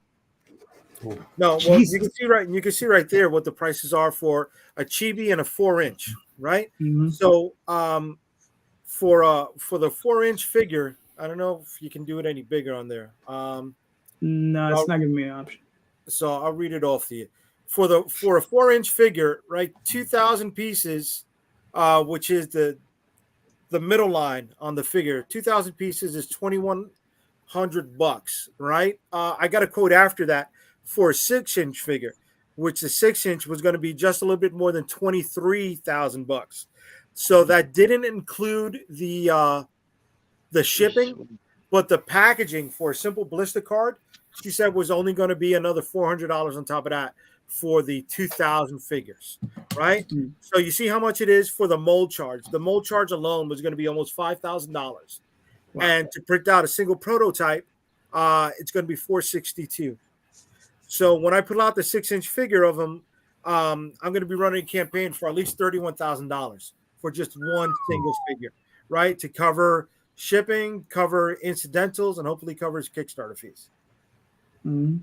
And this is the figure you're producing. That's the 6-inch figure, dude. Right? No, that's an earlier one because we blew up on the shield. I don't know if there's a picture there with the bigger shield at all. Hold on. No, so that's our exploded views of them. My thing crapped out. It's all right. Anyway, don't worry about it. So then look at the chibi though. So then the chibi figure, again, 2,000 units. The sample cost, right? So that's not the final cut piece. So that's just the first piece that they send to you. That's $169. The mold charge on that is $369, and it's almost $4,000. That didn't include packaging, and that did not include the shipping charge. So those are just for the pieces. And that chibi is about 2 inches tall. Is it 2 inches? What's up? No, it says 3 inches in height. 3 inches? Okay, I'm sorry. Yeah. So 3 inches. Funny thing is, all right, so 3 inches, a Funko Pop is almost 4, right? Right. And then here I am in Chinatown last week. Not Chinatown, excuse me. I'm in Flushing, Queens, and there's a huge Korean element over there. And I'm in one of the shops, and I see 2-inch chibis. 2-inch chibis going for $10 a pop, and they're eating it up. I don't know anything about the product, but they kept restocking the shelf like it was, Coke. And I'm like, man, they're buying it like nothing, right? Am I selling to the wrong element? Do we not understand it? Are we going into the wrong marketplace, right? Because not only that, you remember the old school gumball machines? Yes.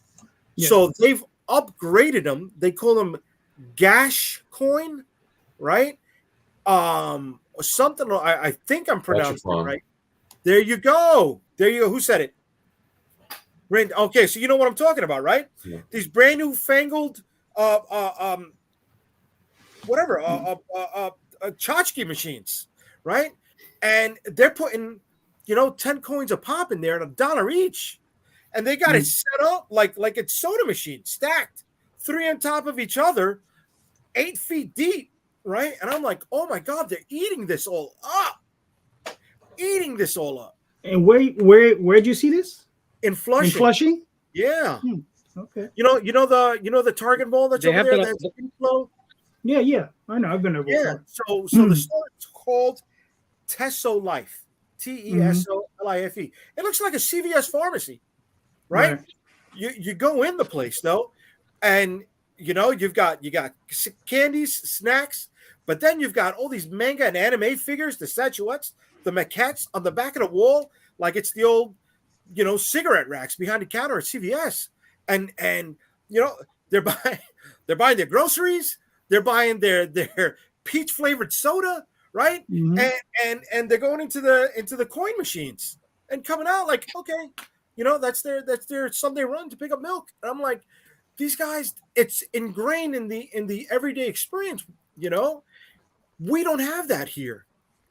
If we had that here, if we had that synergy here, if we had that support or that way to get into not even big box stores, right? But pharmacies, bodegas, smaller chains, right? Chamber of Commerce conglomerates, the way they do, man, we'd be able to survive doing this alone and not having to worry about a day job.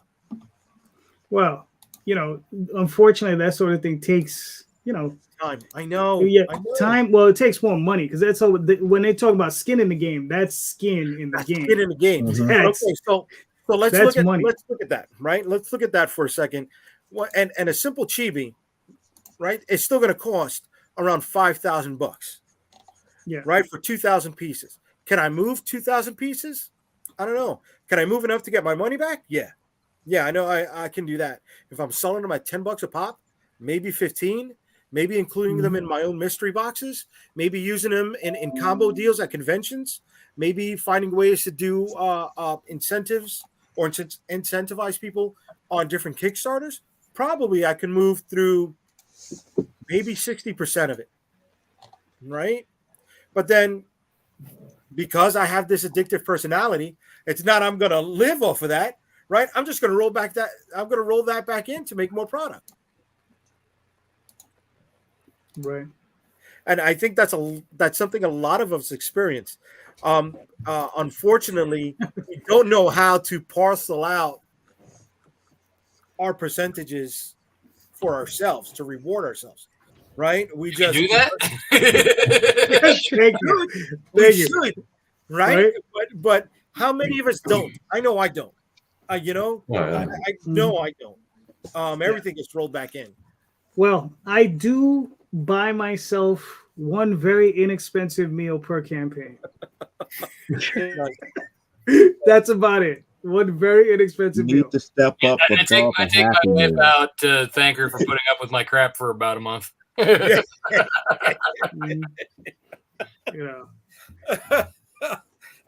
go to bed and my wife sees me pissed off. She goes, "How many backers did you lose?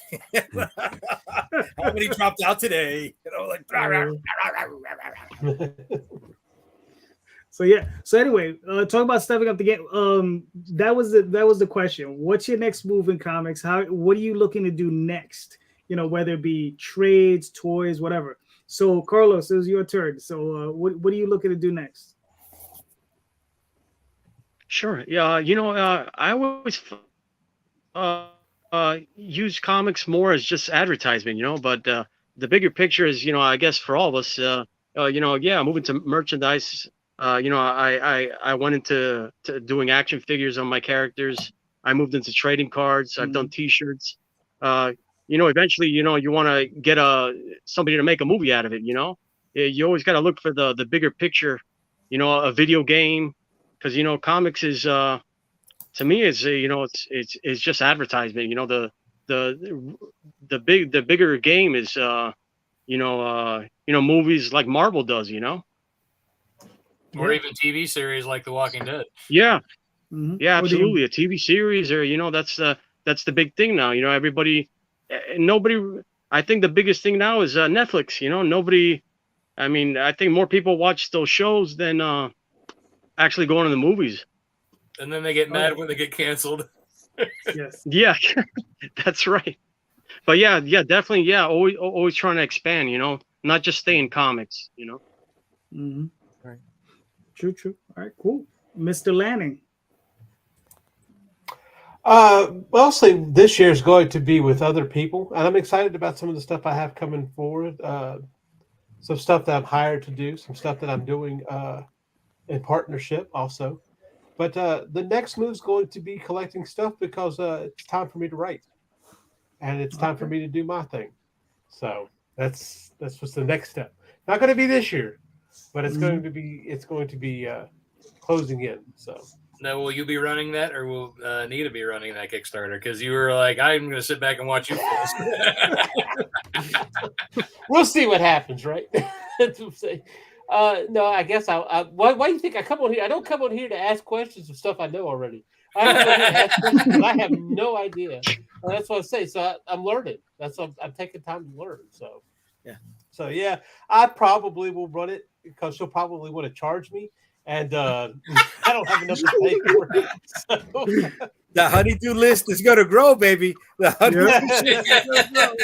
That's how you pay for it. Oh my goodness, it has Right. been Yeah, look, confirmed. see, I told you she's gonna Confirmed. charge me. No, I will run it. She's saying I will charge him, is what she's saying. Yeah. So. Yeah. Yep. Listen, you can just tell her, so you've been paying all these years. Yeah. That would only make tell you her what, charge you double. so well. That would make her charge double. So you haven't paid enough. He's gonna get his ass beat. You see, I'm not putting him in those positions, Lanning. That's wrong that he's doing that, man.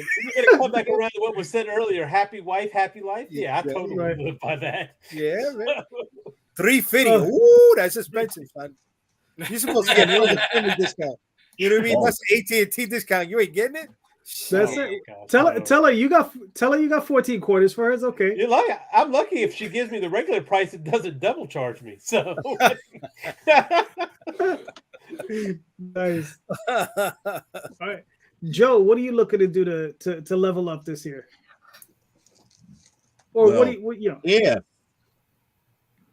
keeping fingers crossed, if the if is if I get the proper funding.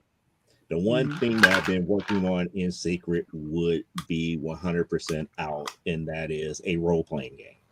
Okay. Huh? We have Nice. I have a old school pencil and paper role-playing game for primetime Saturday night, Mhm. and we're trying. I still have to finish writing the first module.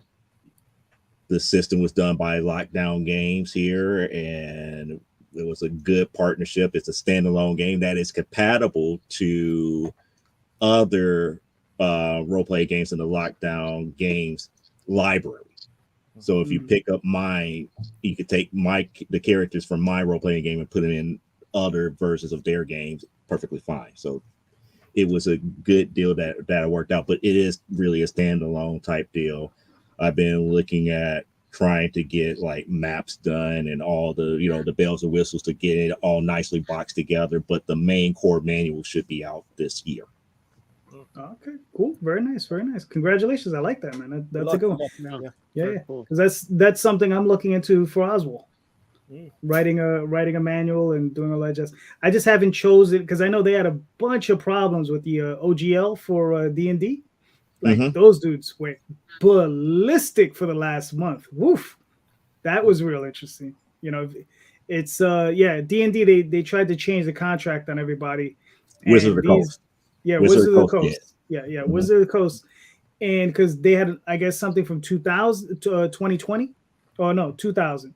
They had an open source contract where people could just use the original game, and then they wanted to change it where the new contract was just terrible for everyone. So I don't know. And those guys, well, exploded. The people who used the old open source, their games were starting to become more popular than D&D. So they were up there like, oh, we could curtail this by limiting what you can do, and you could claim it as a quote unquote original game. Yeah. It's a little nuts. It's interesting as far as if you look into it, it's interesting. But anyway, Jay, what are you looking to do? So you saw part of that, right? To do the action figure, I'd love to do the campaign for it.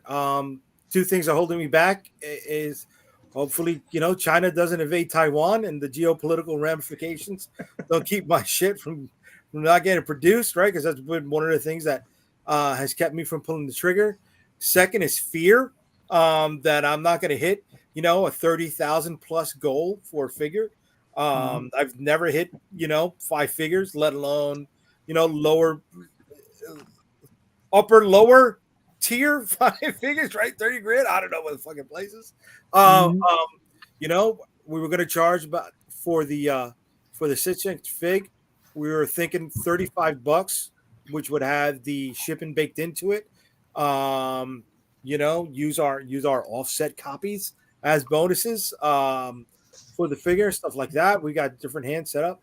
If I can't do that, then $5,000 for a chibi is more something that I can pull out of my pocket, or do a smaller campaign for and put the rest of the skin out of my pocket.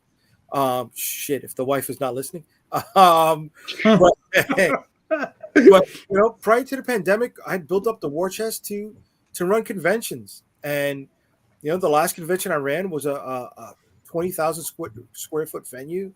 We had over 175 vendors. I would love to fucking build up the war chest to pull that off again. The pandemic totally derailed that, totally derailed a lot of people's stuff. But that was the level up. That was the fucking level up. And now that venue is an American Ninja training gym. And I can't get no more. Funny because I'm a big nostalgia guy, and we drove past it last weekend, which would have been the 3-year anniversary of when we did it the last time. And all you see are those, the metal railings and the curved run board, and I'm just like, fuck, man, fuck. Well, listen, Mocha, I applied to get in this year, and of course they turned me down. Really? So sons of bitches, sons of bitches. But the museum is not up anymore. Where are they holding it? They have a venue. I think it's like on 18th Street and like 9th or 10th Avenue.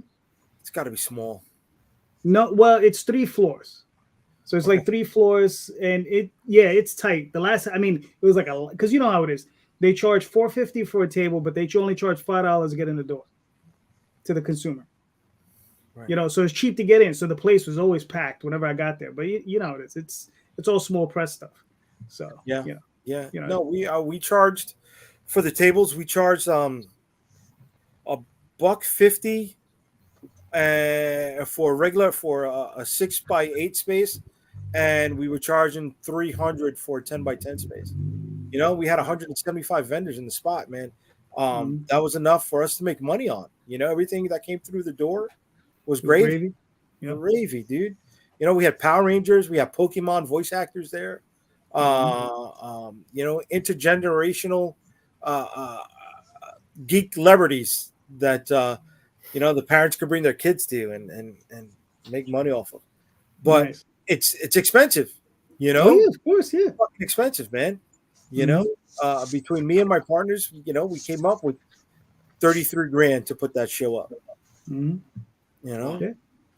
No, that's definitely a thing. Fucking show, man. It's an awesome fucking show. It was a 3-day show, so I'd love to do that again. I'd love to. All right. Listen, we can talk after the show. Okay. You guys ever get one going? I'd love to come as a guest. Where are you? Where are you, Rob? Western Pennsylvania, so it's only a 6-hour drive for me.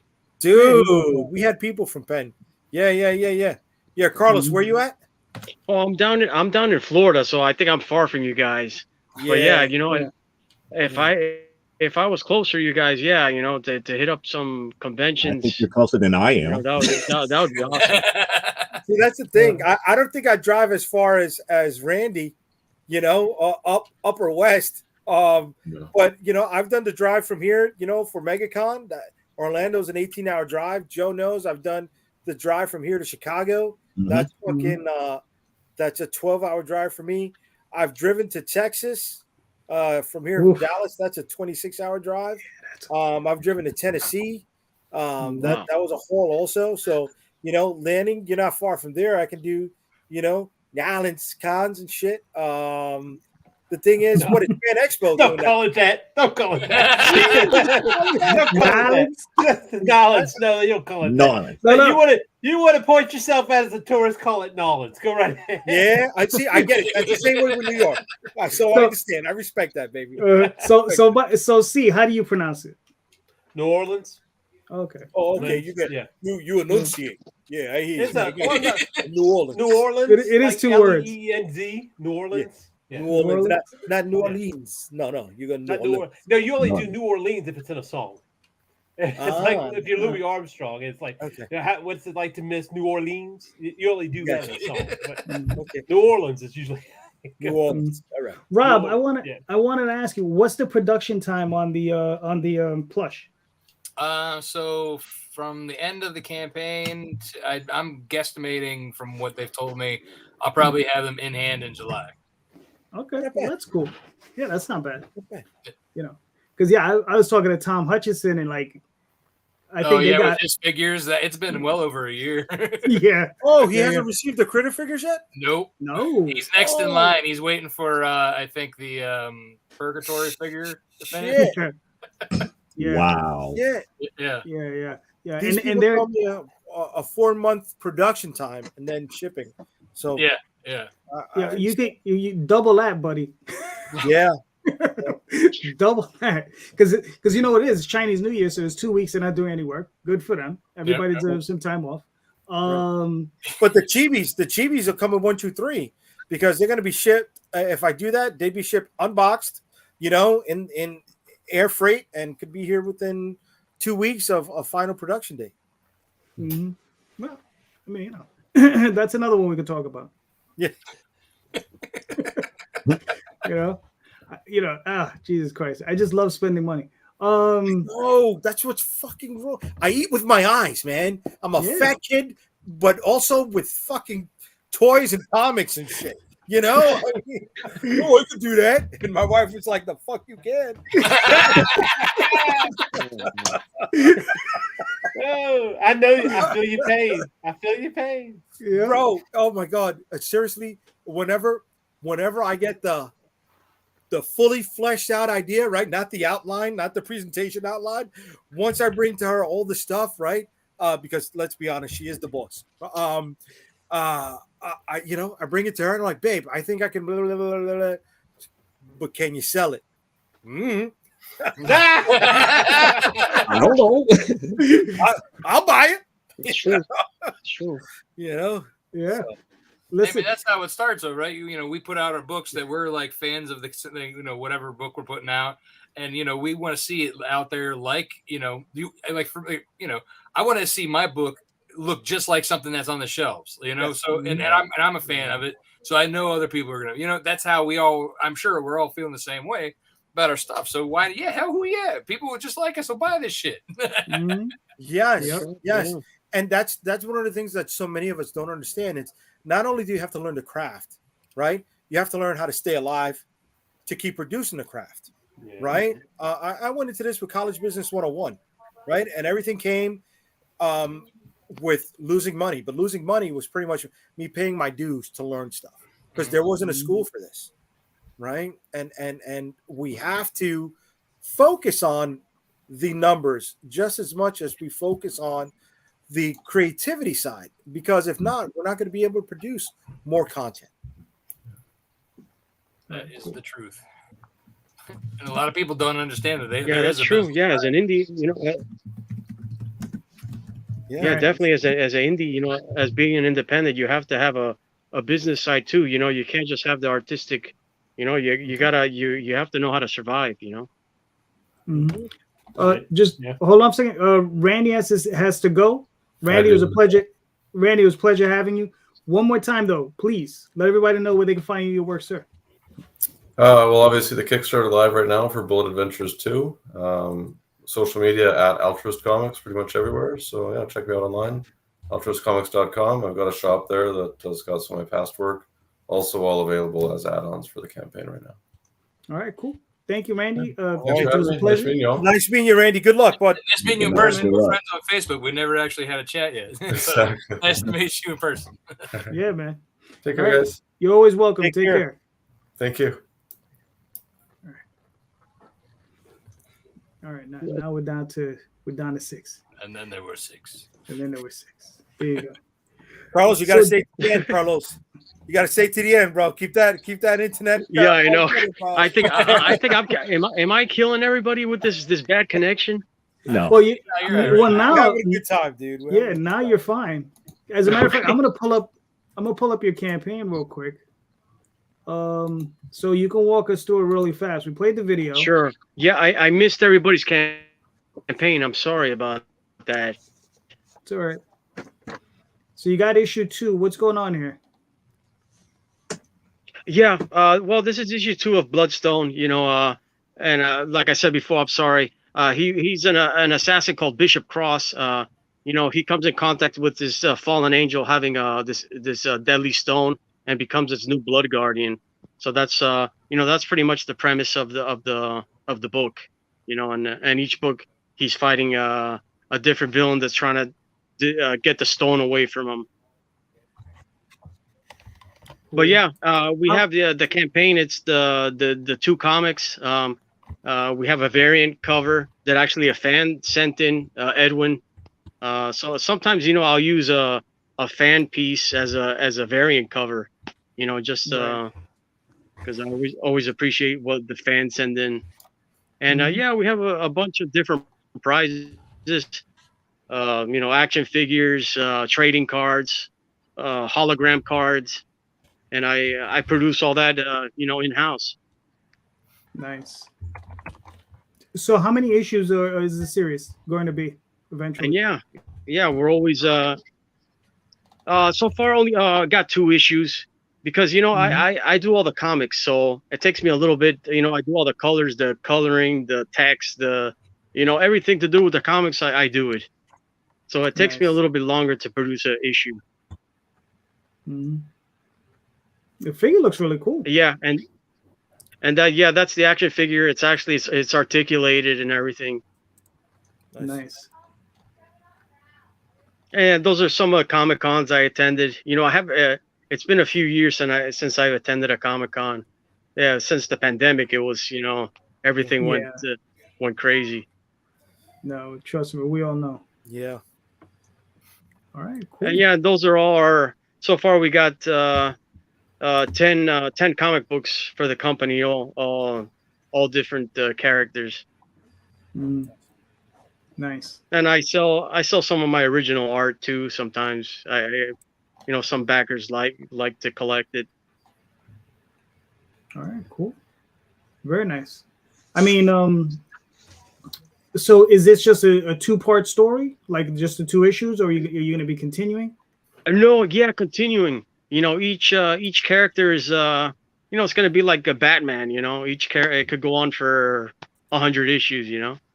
Gotcha. Okay, cool. Well, you got another 42 days. You have 425, but you got plenty of time, so I'm sure you're going to make that up.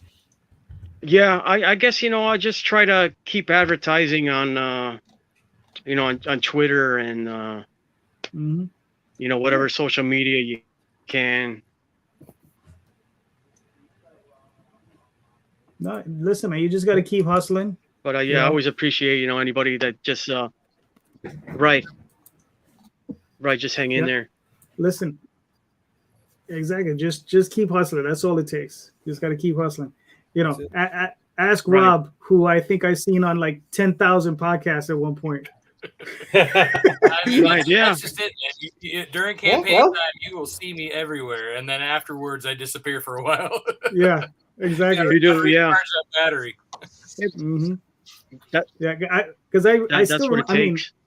Yeah, I remember I got tired. I would see Rob like 3 shows a day. I was like, yo, I'm tired. Just just even thinking about it. I'm like, yo, that's crazy.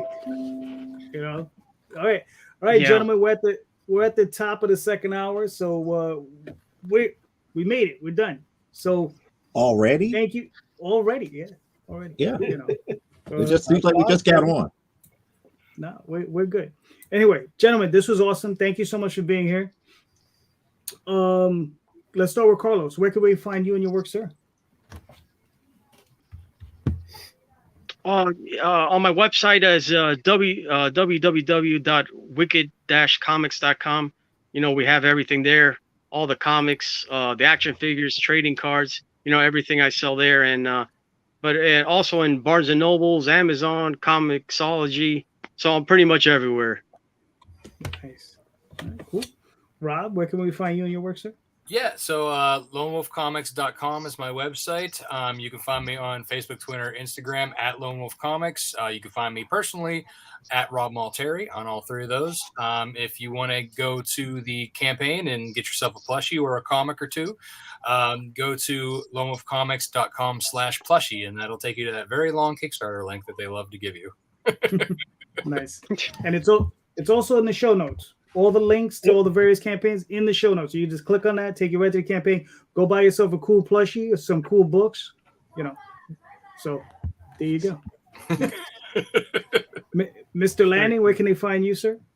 As always, you can find me on Linktree /C Michael Lanning. Take you out on my socials, profile, all that nice stuff, drawings and blah blah blah. Also, look for Doghouse on Kickstarter, which is go get notified. It's launching, I think, at the end of February, beginning of March. I did some art on that. And of course, Dispatches from Outside the Box on the IndyComicsNetwork.com every Tuesday at 9 p.m. Eastern, where we scour the corners of geekdom to inspire you to create outside the box. And yes, that includes create comics, JD. So okay, sure. Anyway, what's your next subject? Anyway, we're talking about the circus this week.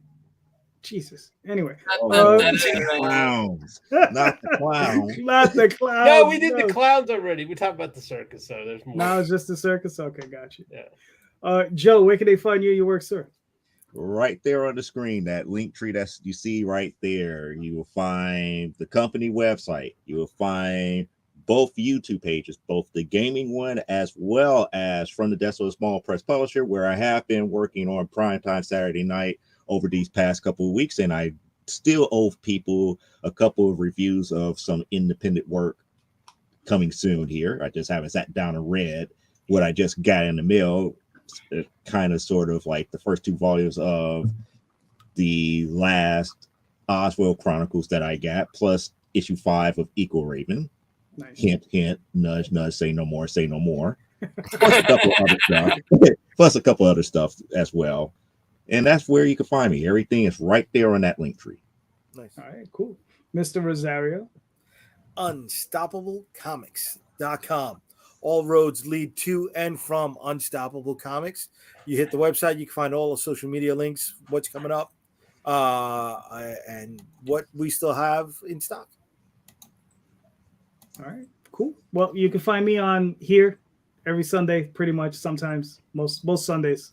And I should probably get one of those Linktree things, but Facebook, Twitter, Instagram, all those places, DeviantArt, all under JD Calderon and the OswaldChronicles.com and TallTalesOnline.com. But most importantly, you can go check out the Kickstarters. All in the links. Go check them out. Thank you, everybody, for being here. You guys are all awesome. You guys, Rob.